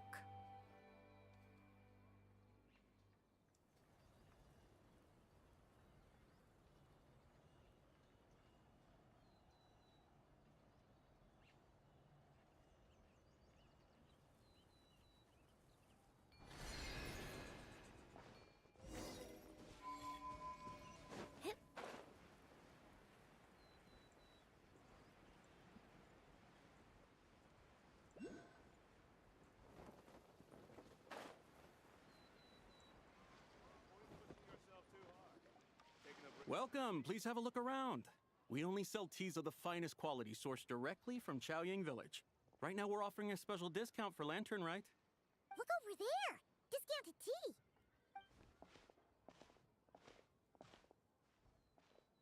Dear customers, are you looking to purchase some tea leaves? I can see from your bearing that you are no ordinary customers. My humble shop has some exquisite teas that should satisfy your more refined tastes. We're not here for quality. We're looking for a discount. A discount? Well, that's a coincidence. Our Sunglaw tea is on sale right now. A special festive offer. Something about the name of that tea sounds familiar to Paimon. Buy 3 boxes of Sunglaw tea during the festival to get 10% off. Buy 4, get 20% off. Buy 10, but... That's right. 10 boxes at half price. Have you been to our shop before by any chance? Oh, Paimon's definitely heard this spiel before. 3, 4, 10, 10, 20, 50. Zabai, what are you muttering about? When purchasing 3, 4, or 10 boxes, the corresponding discounts are 10, 20, and 50%. The intervals between the two sets of numbers are 1 and 6, and 10 and 30. Look! Her eyes turned blue! That's gotta be a first! If the differences between intervals remain equal, the interval after 6 should be 6 plus the difference between 6 and 1, which is 11. Similarly, after 30, the next interval should be 50. Therefore, extrapolating upward, the next two numbers in each set should be 21 and 100. You're making Paimon's head spin! Those numbers! What do they mean? They mean that if we buy 21 boxes of 100% discount? You mean... Oh, there was a pattern to the discounts! Is that right? The pattern we speak of is mathematics, little one. A pattern that is always right. That's amazing! You're a shopping genius! I had no idea our shop's discounts were tied to the laws of nature. No need to thank me. Now... Wait! What's the matter? Paimon just realized what it is that's not right. It took you long enough. We got the short end of the stick! Think about it. If we don't have to pay when buying 21 boxes, then if we buy even more, the vendor should be paying us money instead, right? Huh? Hey, Zibai, work this one out. If we buy 100 boxes, we'd make loads of money, wouldn't we? It stands to reason. Wait a moment, dear customers. Don't you think you're haggling a little too hard? You are the one dictating the discounts. We're simply extrapolating the numerical patterns within. As such, we are hardly haggling.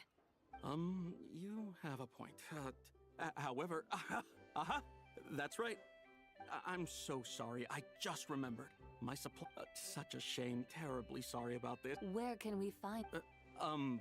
Not to fret. We'll save you the effort. Well, you see, dear client, the supplier's discount isn't as... Huh? Does that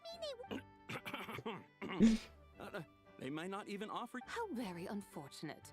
Nevertheless, as the original... Besides, we're not looking to make money. Well, that's great.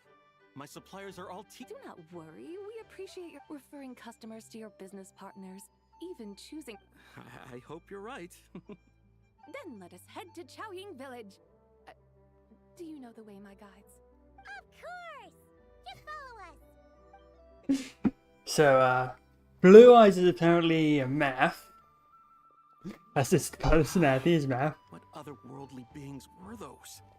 Thank the heavens I managed to send them on their way. I should hurry home and pray to the White Horse Adeptus.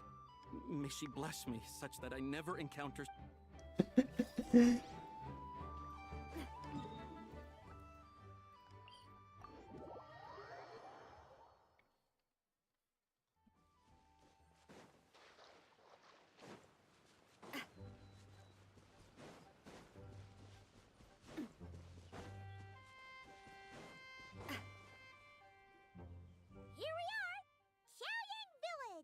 The mountains and waters are pristine. They embody the beauty of heaven and earth. It's a good-looking place, all right. But it's hard to enjoy the scenery when Paimon... Should fate dictate, Mora will find its way to you sooner or... Well, Morak certainly finds us often enough. He even sought us out in person this lantern Rite. For now, let's look around and see if any tea farmers are selling their crop. we'll be able to see more clearly from up high. Let's take to the sky and enjoy the beautiful scenery while we're at it.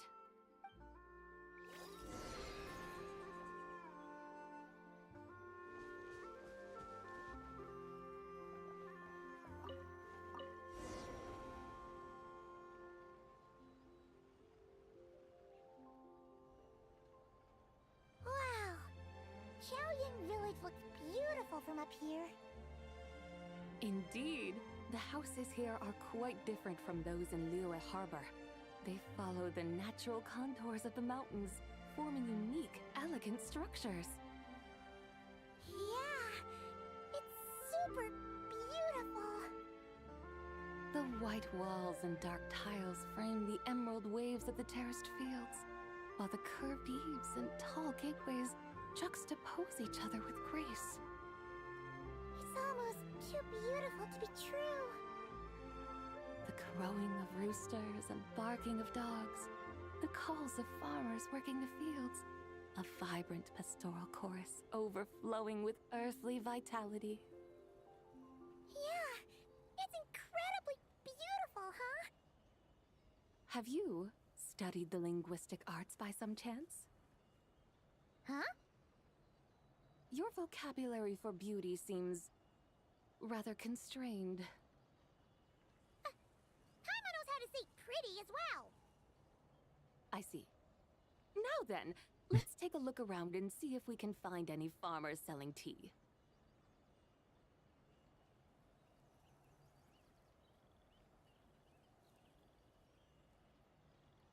Look!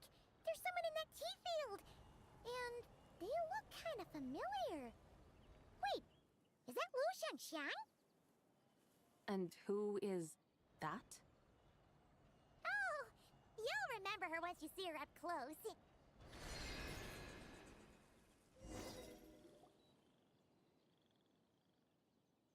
Hey there, Lu Xiangxiang!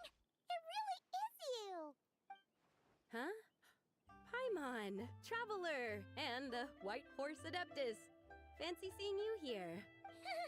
The White Horse Adeptus has a name now. You can call her Zabai. And you are... Wait. I remember now, you're... Don't say anything about food poisoning or fish. You're the young lady who wanted to rise above the rest, are you not? Yes, that's me, but I'm in a bit of a state right now. At best, I can say I've fallen below them. Fallen below them? What happened? Like I said the last time we met, I'm being punished according to family rules. My father, mother, grandfather, grandmother, other grandfather, other grandmother. Oh, that's a lot of family members. Yeah, and on the night of Latenrn Rite, they held a family meeting to discuss my situation. So, they do care about you. There's no doubt they care. But they think that since I caused all that trouble in Liyue Harbor, it shows I can't be trusted on my own. They decided to ground me. Ground you?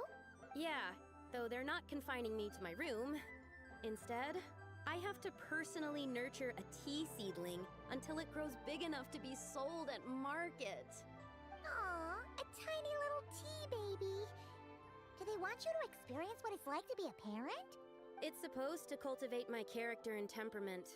They say this will help me calm down and reflect on my issues. What happened in Liyue Harbor really wasn't your fault. Oh well, at least this punishment doesn't sound too harsh. So, how long will it take for the little tea baby to grow? Actually, I don't know. I've never grown a tea tree before. It usually takes 2 or 3 years. 2 or 3 years? Yes, the tea in this garden requires 2 or 3 years to mature. That long? Zabai, you're not making this up, are you? How do you know so much about growing tea? When the plants thrive and grow, that is the meaning of my name. I can tell at a glance when their season of ripening will come. Do I really have to waste 2 or 3 years here? Why is this happening to me? I'd only just found my direction in life. Yes, during the night of Latenrn Rite, I heard many people reciting poems from long gone in praise of the moon. In that moment, I suddenly felt I helped excavate cultural artifacts from long gone, so I contributed to the revival of these poems too, right? So I decided to stay with the archaeological team.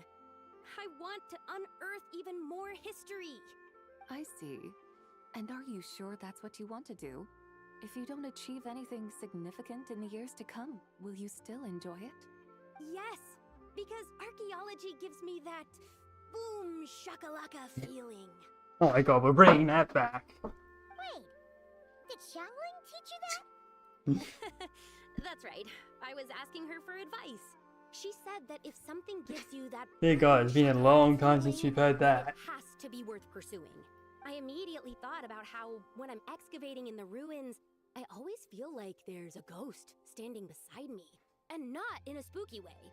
It feels like my great-great-great-great-great-grandmother patting me on the shoulder and saying, "Keep going. You're about to rediscover some grand ancestral knowledge."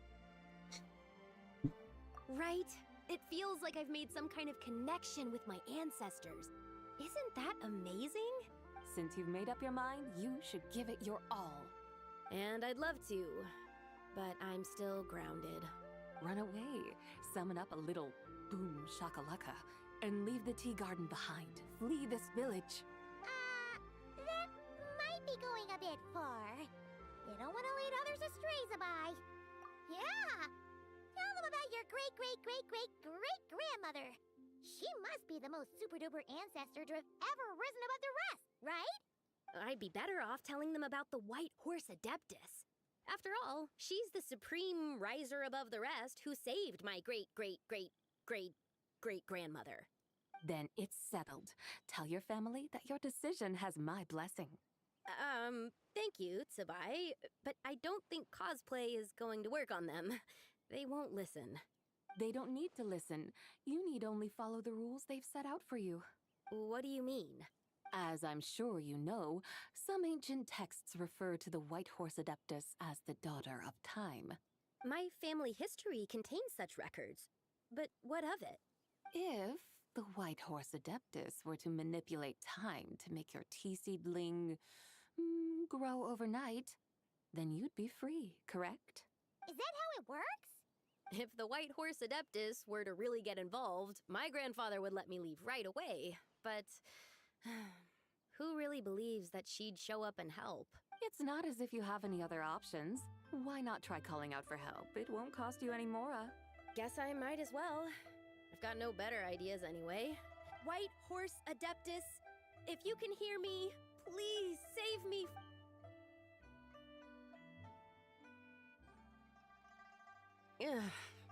Nothing happened, as expected. Perhaps the White Horse Adeptus has already heard your prayer. Why not come back here tomorrow and take a look? By then, the seedling you planted may well have grown into a thriving tea tree. Thank you, Tsubai, for trying to comfort me. I do feel better now, kinda. But can't you really do something like that? Oh, it's getting late. Why don't you all stay at my house tonight? My family may be strict with me, but they're always welcoming to guests. That sounds great! Let's get some sleep and then come back here tomorrow to see if our tea baby has grown.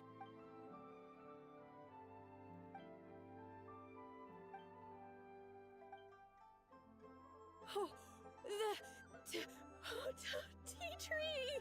Whoa! Your tea baby is all grown up! Indeed, it has grown into a mature tea tree that can stand tall in the face of wind and rain. How is this possible? It must be the work of the White Horse Adeptus. Your prayer must have moved her. Are you sure?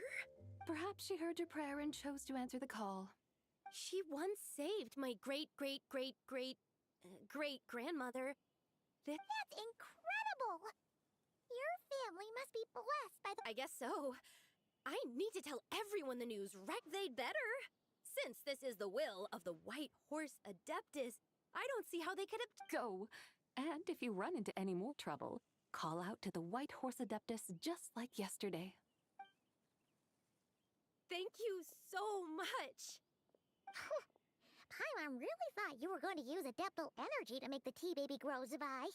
When an Adeptus exerts effort, consuming their energy, is that not using Adeptal energy?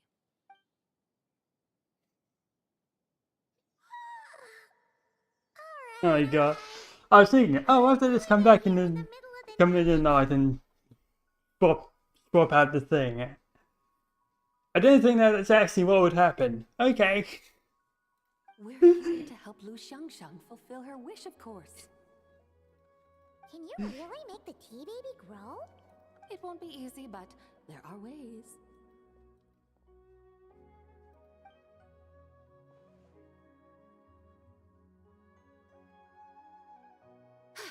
There, it's grown. Hey!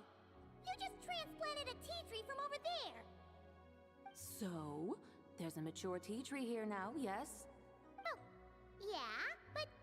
And am I not the White Horse Adeptus? Well, yeah. Is this tea tree then not a manifestation of the White Horse Adeptus's will?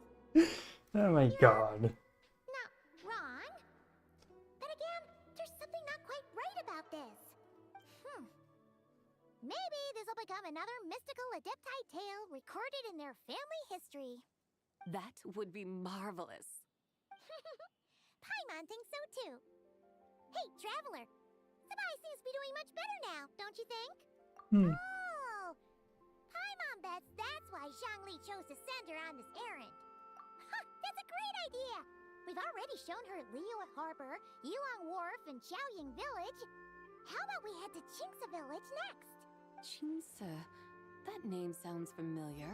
The scenery there is really pretty, too. It's the perfect sightseeing spot. How about... I must say, I have been mightily impressed by the mountains and waters of Liyue. Please lead the way, my dutiful guides. Alright, let's go!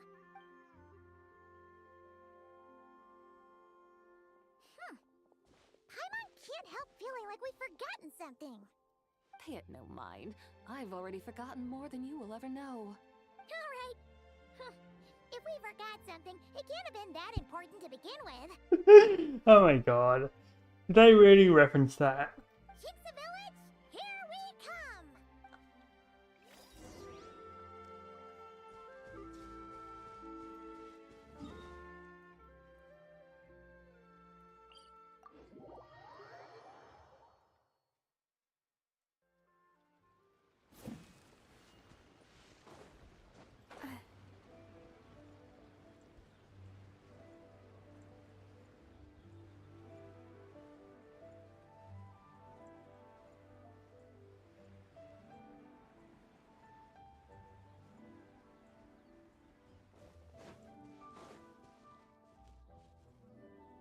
We should plant cucumbers. We should plant canolas. We should plant cucumbers. They're easy to sow. We should plant canolas. The flowers are pretty. What are you arguing about, little ones? We're deciding what to plant in our field once Lantern Rite is over. Yeah. Dad gave us a small plot of land to grow our own crops. He said we can keep all the more we get from selling them. We should plant cucumbers, right? Dad plants cucumbers every year. We should plant canolas. We can press the seeds for oil. It smells good and sells for a good price. Ah, an agricultural debate. This should be easy to sort out. Granny, are you a farmer? Could you tell us what to do? Granny? What did you just call me, you rapscallion? Oh no, her eyes are gonna turn red again. It's just... my granny smells really nice, and you smell nice too, so... Sorry. How about we call you Auntie instead? Auntie? Oh, alright. Big Sis Zabai, can you help us decide whether we should grow cucumbers or canolas in our field? You little rascals! Using priceless land like this just for cucumbers and canolas? What a waste of heaven's gifts! Huh? What should we plant instead? With the coming of spring, when all things awaken, the fields should be sown with the 5 grains. What are those?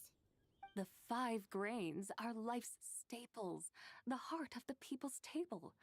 I notice the people here mostly eat rice, so that is where you should begin. Based on the local climate and soil, seedlings planted in mid to late spring should produce mature grain within 2 or 3 months. When autumn comes, you can plant a second crop, with time still to harvest it before the first frost. The rice you harvest can be sold at market or kept in your stores. It's a far better choice than cucumbers or canolas. Oh, but Big Sister Zubai, I like canolas. That's no issue. It is unsuitable for continuous cropping in any case. You can rotate it with rice to maximize your yields. After the second rice harvest, around wintertime will be the perfect opportunity to sow their seeds. And when they mature in mid to late spring, you shall be just in time to sow the first rice crop of the year in turn. This way, your field will sustain balance, rice and canola in a harmonious cycle. Wow, that means we'll have crops to harvest all year round. Wait a minute! If rice and canola take up the whole year, what about my cucumbers? A firefly dares rival the brilliance of the moon? In what twisted universe should cucumbers vie for land with rice? Big Sis Zubai, you're going to hurt Lil Bee's feelings. Auntie hates cucumbers.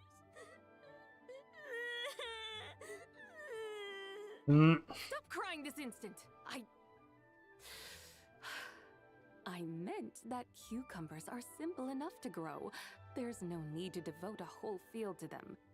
Just find an empty corner of your yard, scatter some cucumber seeds in the earth, and before you know it, you'll have a thriving patch of vines. Cucumbers delight in sunlight and moisture, but they suffer in cold weather. If you wish to plant them this early in the year, you should make sure they're protected from frost. Wow. Is it really that simple? Let's hurry home and get started right away! Are you really in that much of a rush? Well, thanks, Big Sis Zubai, who's fierce but really good at farming. We gotta go! Thanks, Big Sis Zubai! See you around! Paimon never imagined you'd know so much about farming. What's so strange about that? The people of Long Gone called me the god of soil and grain. Are the fields not made of soil? Is rice not one of the 5 grains?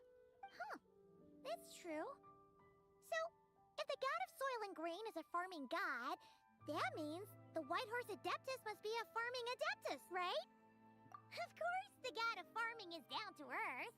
Mind your tongue, impertinent child. How dare you diminish the lofty bearing of an adeptus? Hey! You're the one who said the god of soil and grain is all about farming. Enough! It's time for us to take to the skies once more. Join me now. Witness the majesty of mountain, water, and field, and broaden your horizons.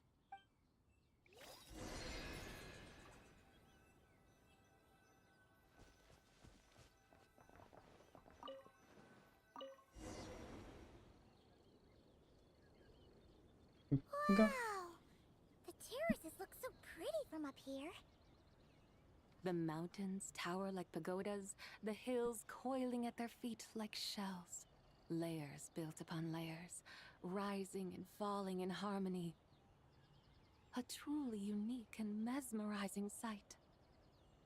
Thinking about it, you have a special connection to this place, you know. A special connection? Yeah! There's a local legend about a white horse leaping from a pure spring to follow Rex Lapis into battle. Don't you remember? You must have been living in seclusion around here. That does sound somewhat familiar. Oh, and if we keep going up this way, we'll reach a super duper spooky spot. You might have a connection to that place too. There's an ancient array that seals away the remains of a fallen god. A god's remains? Yeah, The people of Liyue turned that story into an opera called The Sanctification of Tao Do. Does that ring any bells? Tao Do. Huh. The 7 and 8 gates array. That's right, that's right! You do remember! Buna, the god of the underworld, who could pacify the forces of life and death. Huh? So, Tao Do had another name? Let's go take a look.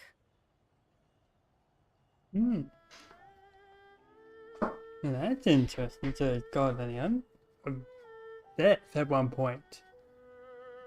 Who Rex Lapis, I'm guessing, killed. Probably here then.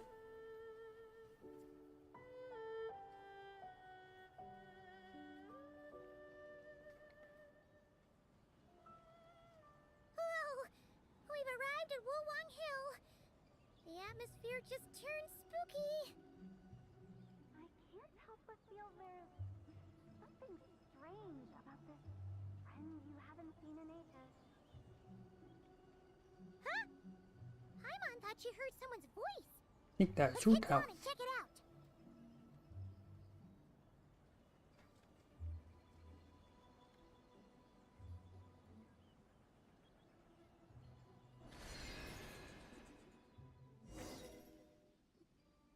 I can't help but feel Oh, we there's forgot the tea. something strange about this friend you haven't seen in ages. Strange? Whatever do you mean? Her strangeness defies description. This Miss Zabai is a full-blown enigma, don't you think? I'm afraid I have no idea what you're talking about. Aren't you worried about sending her all the way to Yilong Wharf on her own to buy tea? What if she gets lost? Where there are people, there are paths. Now I'm the one with no clue what you're saying. She can ask for directions. And then what? She will meet strangers in unfamiliar lands, build friendships, part ways. Hers will be a long journey indeed. The further the journey, the more footprints one leaves behind. The deeper those footprints, the harder it is for time to erase them. Ah, so you want her to make new friends. I see.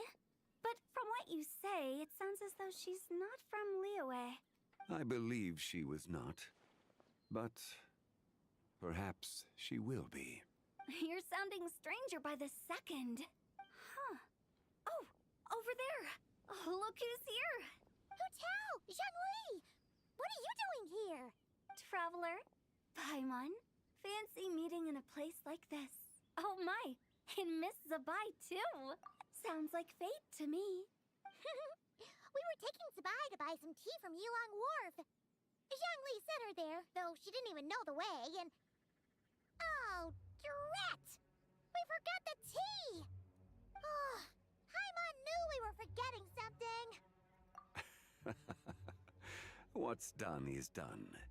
There's no need to dwell on it. Fresh tea grows with each passing year. Let fate deliver it as it wills. Exactly. You can get tea wherever you go. You're hardly running low now, are you? Paimon feels a lot better now that you've said that. Still, I'm a little confused. If you were buying tea, how did you end up all the way out here? We're taking Zabai on a sightseeing tour. We started at Liyue Harbor, stopped in at Yilong Wharf, went sightseeing around Xiaoying Village, made our way to Qingce Village, and now we're here. Wow, that is quite the itinerary. Yeah, actually, Paimon thinks it's about time we headed back. Yeah, why are you two here? I'm here to pay my respects to my ancestors. My dear consultant kindly agreed to join me. It is Latenrn Rite, after all. Adepti and ancestors should be venerated alike. Ancestors? Wait, could you be? Are you heir to the Wulwang Kid? Or perhaps the lone butterfly of the Crimson Flame? Whoa, have you got all your memories back? Huh? Miss Zabai, You know about the Wangsheng funeral parlor and the 8 adepts? I happened to hear a storyteller expound on the sanctification of Taodo. Lots of people know that story, sure, but very few can discern my family lineage from just a glance. Well, Zhongli, your friend here really is quite something. Unfortunately, there's no time to dally right now. We have a hill to climb. Perhaps once today is done, we can find time to chat over tea, recite poetry, and admire the moon? That would be wonderful, Director Who. Oh, and before we go, you've been traipsing around all day. I suggest you stop off at the Wangshu Inn on your way back for a good night's rest. Wouldn't do to exhaust yourselves, Okay. Don't mention it. All right, we'll take our leave now. See you later. Hotel's so thoughtful. Why don't we follow her advice and stay at the Wangshu Inn tonight? Sabai, you can see the whole of Dihua Marsh from up there. The view's amazing. Plus, you can sample Smiley Yin-Xiao's cooking. Wangshu. An intriguing name. It couldn't hurt to check it out. Awesome! Let's go!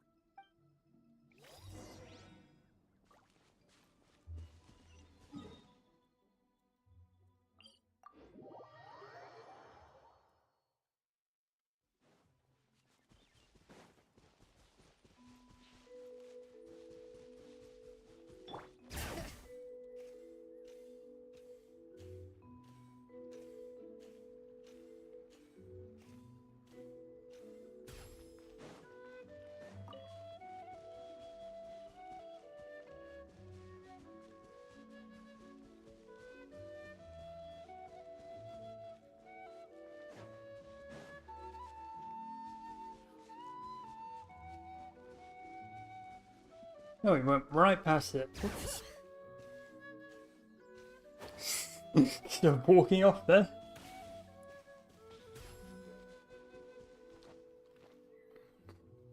Is that towering structure Wangshu Inn?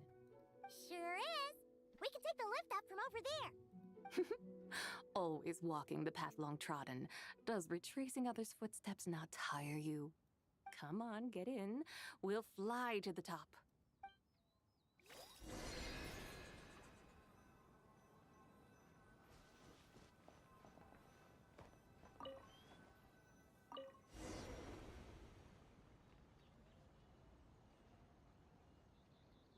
Are we really going to fly up to Wangshu Inn?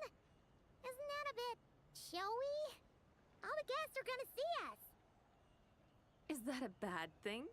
To be able to witness an Adeptus. This will surely add to the inn's appeal, not to mention the room prices. The owner will thank us. You seem to really like showing off your powers. This inn's architecture is incredible, and the surrounding countryside radiates a picturesque charm. No wonder the new proprietor of the Baiju guest house thinks he can't compete and has decided to change his own establishment's name. The new proprietor? Ah, you mean Lu Shengsheng's dad. So you know about that too.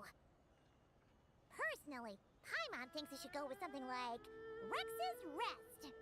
That's a contender's name if Paimon's ever heard one. A fitting name indeed. So you think the guest house should change its name too?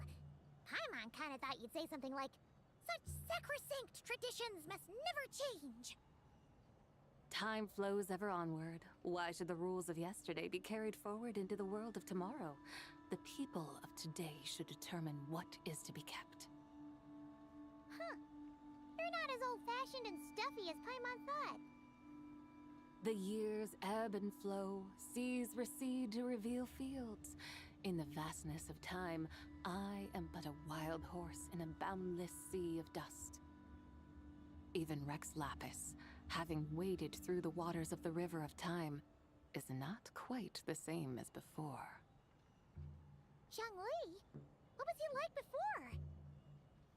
That is another story for another time. Oh, really?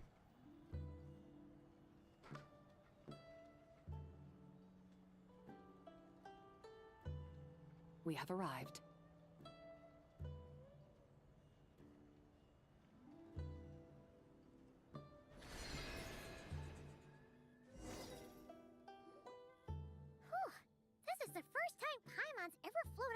Wangshu in on a chariot? Everything's so different when you're up high. Wangshu. Like moon lanterns and shell lanterns. Might it all be a coincidence? What's a coincidence? Do you not know what Wangshu means? Hmm. Wangshu can refer to the moon, but its original meaning is actually The goddess who rides the bright moon's chariot. And you must be the conqueror of demons. Xiao! Paimon was wondering if we'd disturbed you by flying down from the sky. Not at all. I sensed an unusual presence long before you arrived, though I didn't expect it to be you in a flying chariot. Ah, a witness at last. I was starting to think we should fly a bit lower. It would be awfully dull if no one ends up marveling at my lofty bearing. Apparently this is a trait that angels share. No need. This is already showy enough. I'm not one to do good from the shadows, as Rex Lapis is wont to do. Then you must be... Oh, nay, I'm only cosplaying as the White Horse Adeptus, in truth. Cosplaying? What's that? Ugh, ignore her nonsense. She's a genuine article. The one and only, completely authentic White Horse Adeptus. It's just... Xiao, did young Lee see anything about her being a teensy bit... not quite right? Mental instability, perhaps? Did young Lee tell you that? No, this is my own speculation. Well, you pretty much hit the nail on the head. It's like her brain's filled with a bunch of slimes right now. All gloopy and messy. There's a hot-tempered pyro slime, a math-obsessed hydro slime, and a mischievous little animo slime. But don't tell her Paimon said that, or she'll come and tell us all off. You white-haired rascal! Do you think I can't hear you? Uh-oh! We're in for it now! White Horse Adeptus. You must be wary from your journey. Why not take a rest? Oh, yes! You must be hungry, right, Sabai? How about we get some food? Oh, the chef here is incredible!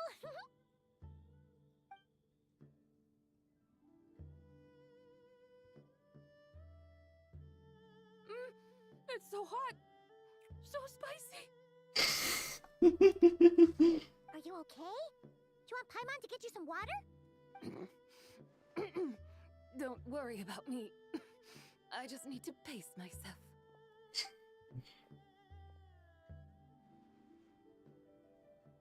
So, regarding your friend and her condition, does even the Lord of Geo have no solution? Zhangli said we should wait and she'll get better on her own. But who knows how long that's gonna take. Is that why her personalities change so easily? Paimon thinks that has something to do with her 3 deadly selves. Zhangli told us that the deadly selves are impure, affecting living things that get too close. The White Horse Adeptus's remnant spirit was attached to the deadly selves for a long time. It makes sense that her temperament and memories would have been influenced by them. But Paimon still doesn't really understand what the 3 deadly selves actually are. Paimon, as you do not practice self-cultivation, I cannot help you fully understand. But you can think of them simply as emotions and desires. The act of severing the 3 deadly selves is a means of exercising wicked desires and cultivating one's true self. I believe other nations have similar practices. In Sumeru, it is known as shattering Atmagraha. Oh! So it's about emotions, desires, and attachments. That sort of thing. It includes those. I wonder, does she still remember what happened in the past? Some of it. But right now, it's like she was suddenly awakened. Like she's still half dreaming. The half that's still dreaming might remember things, but the half that's awake doesn't quite get it. Conqueror of demons, are you looking to learn about Rex Lapis's past from me? You are an old friend of his, so please, call me by my name. But Conqueror of Demons sounds so much more imposing. In days of yore, he was the Lord of Geo, Heaven's Star. What does that mean? You said the same thing the day you came back. But what does it mean? I'm afraid I can't remember. Hey, did you really forget? Or are you just pretending so you don't have to tell? Why not ask Rex Lapis himself? Whether I've forgotten might be up for debate, but I am certain he remembers. He must have his reasons for not raising the past, and you likely have similar concerns. I should. They're really teasing that a little bit, aren't they? They're really stringing us along with that. Style, General Latis. Now that we're on the subject, though, I suddenly remembered something. Which is? In the distant past, there was a feast, which I attended. I faintly recall the Lord of Geo also being present that day. Oh! And then? What happened? Among the dishes served, there was one that could be found in every household throughout Langan at the start of spring. A dish called Flavor of Spring. I suddenly remembered the recipe for this dish. Is that it? Yes! Since it's Latenrn Rite here in Liyue, why don't I make some for you to try? That sounds good. Wow! It might not have been the story Paimon was hoping for, but this looks delicious! Spring rolls! The spring breeze stirs. Now is the perfect time to savor this dish. My dutiful guides have gone to great trouble to show me around Liyue. And even the Conqueror of Demons has graced us with his presence. I feel deeply honored. This Flavor of Spring is my way of expressing my gratitude. There's no need for such grand words. What's this? Hey! It's that broken jade token from the Antiques exhibition! Indeed. This was once an Adeptal treasure of mine. I'm amazed it ended up in your hands. Alas, it serves little purpose now in its fractured state. Please, keep it as a memento. Oh, that's a shame. Can't we fix it? This is the way of the world. Once jade is broken, it can never be made whole. Then, what about forging a new one? That is a good point. That it has ended up in your hands must be a message from fate. I could try to craft it into a little trinket for you. One that might prove useful on your journey. Ooh! What sort of trinket? It's just a passing thought, one that will require the right opportunity. I'll think about it more when the time comes. Now that we've had our fill, we should get some rest. Tomorrow we return to Liyue Harbor, where I'll have need of your guidance once more.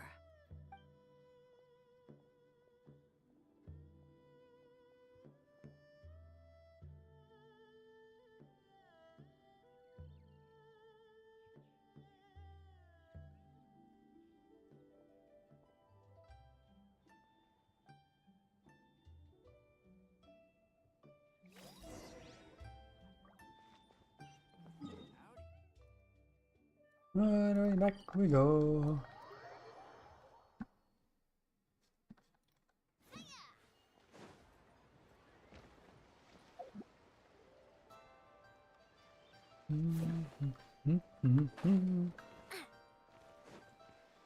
Oh.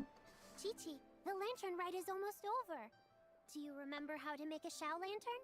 Warning, split bamboo, traveler,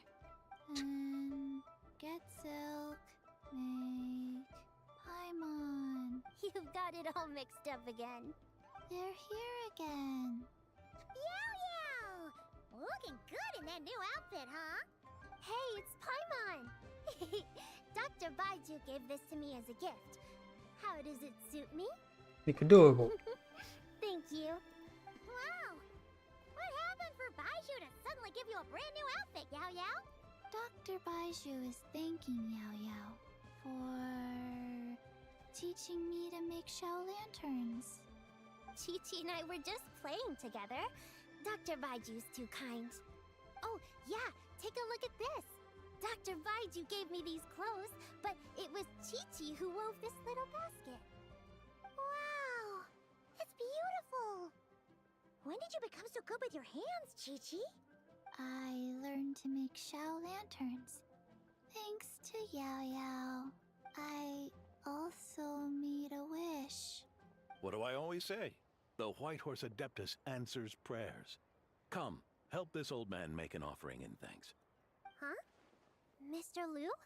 What did you pray for? For my idiot son to finally come to his senses and not change Baiju Guest House's name, which he has. Huh? He's keeping the old name? Listen to this. My granddaughter planted a tea seedling in our village just a few days ago. She made a prayer to the White Horse Adeptus to help it grow. Overnight, her seedling flourished into a mature tea tree. Oh, that sure does sound like a miracle. Could the White Horse Adeptus really have helped it grow? Of course she did.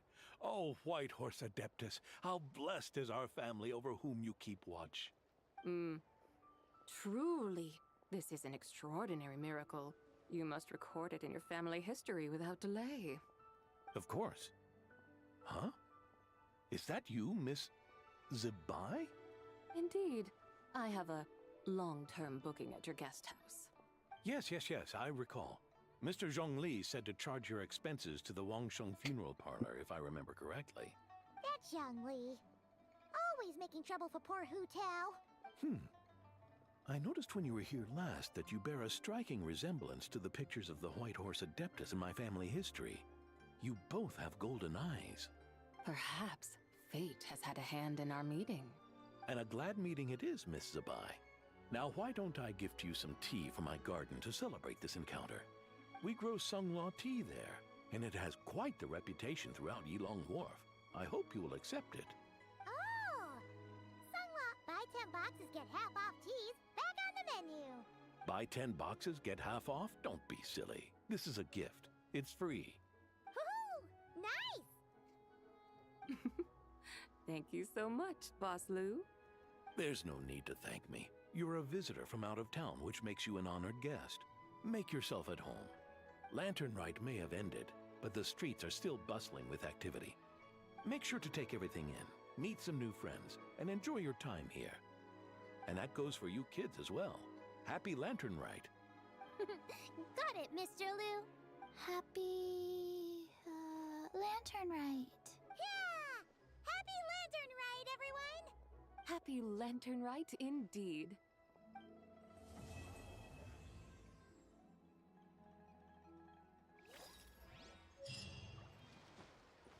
Yep, spring rolls.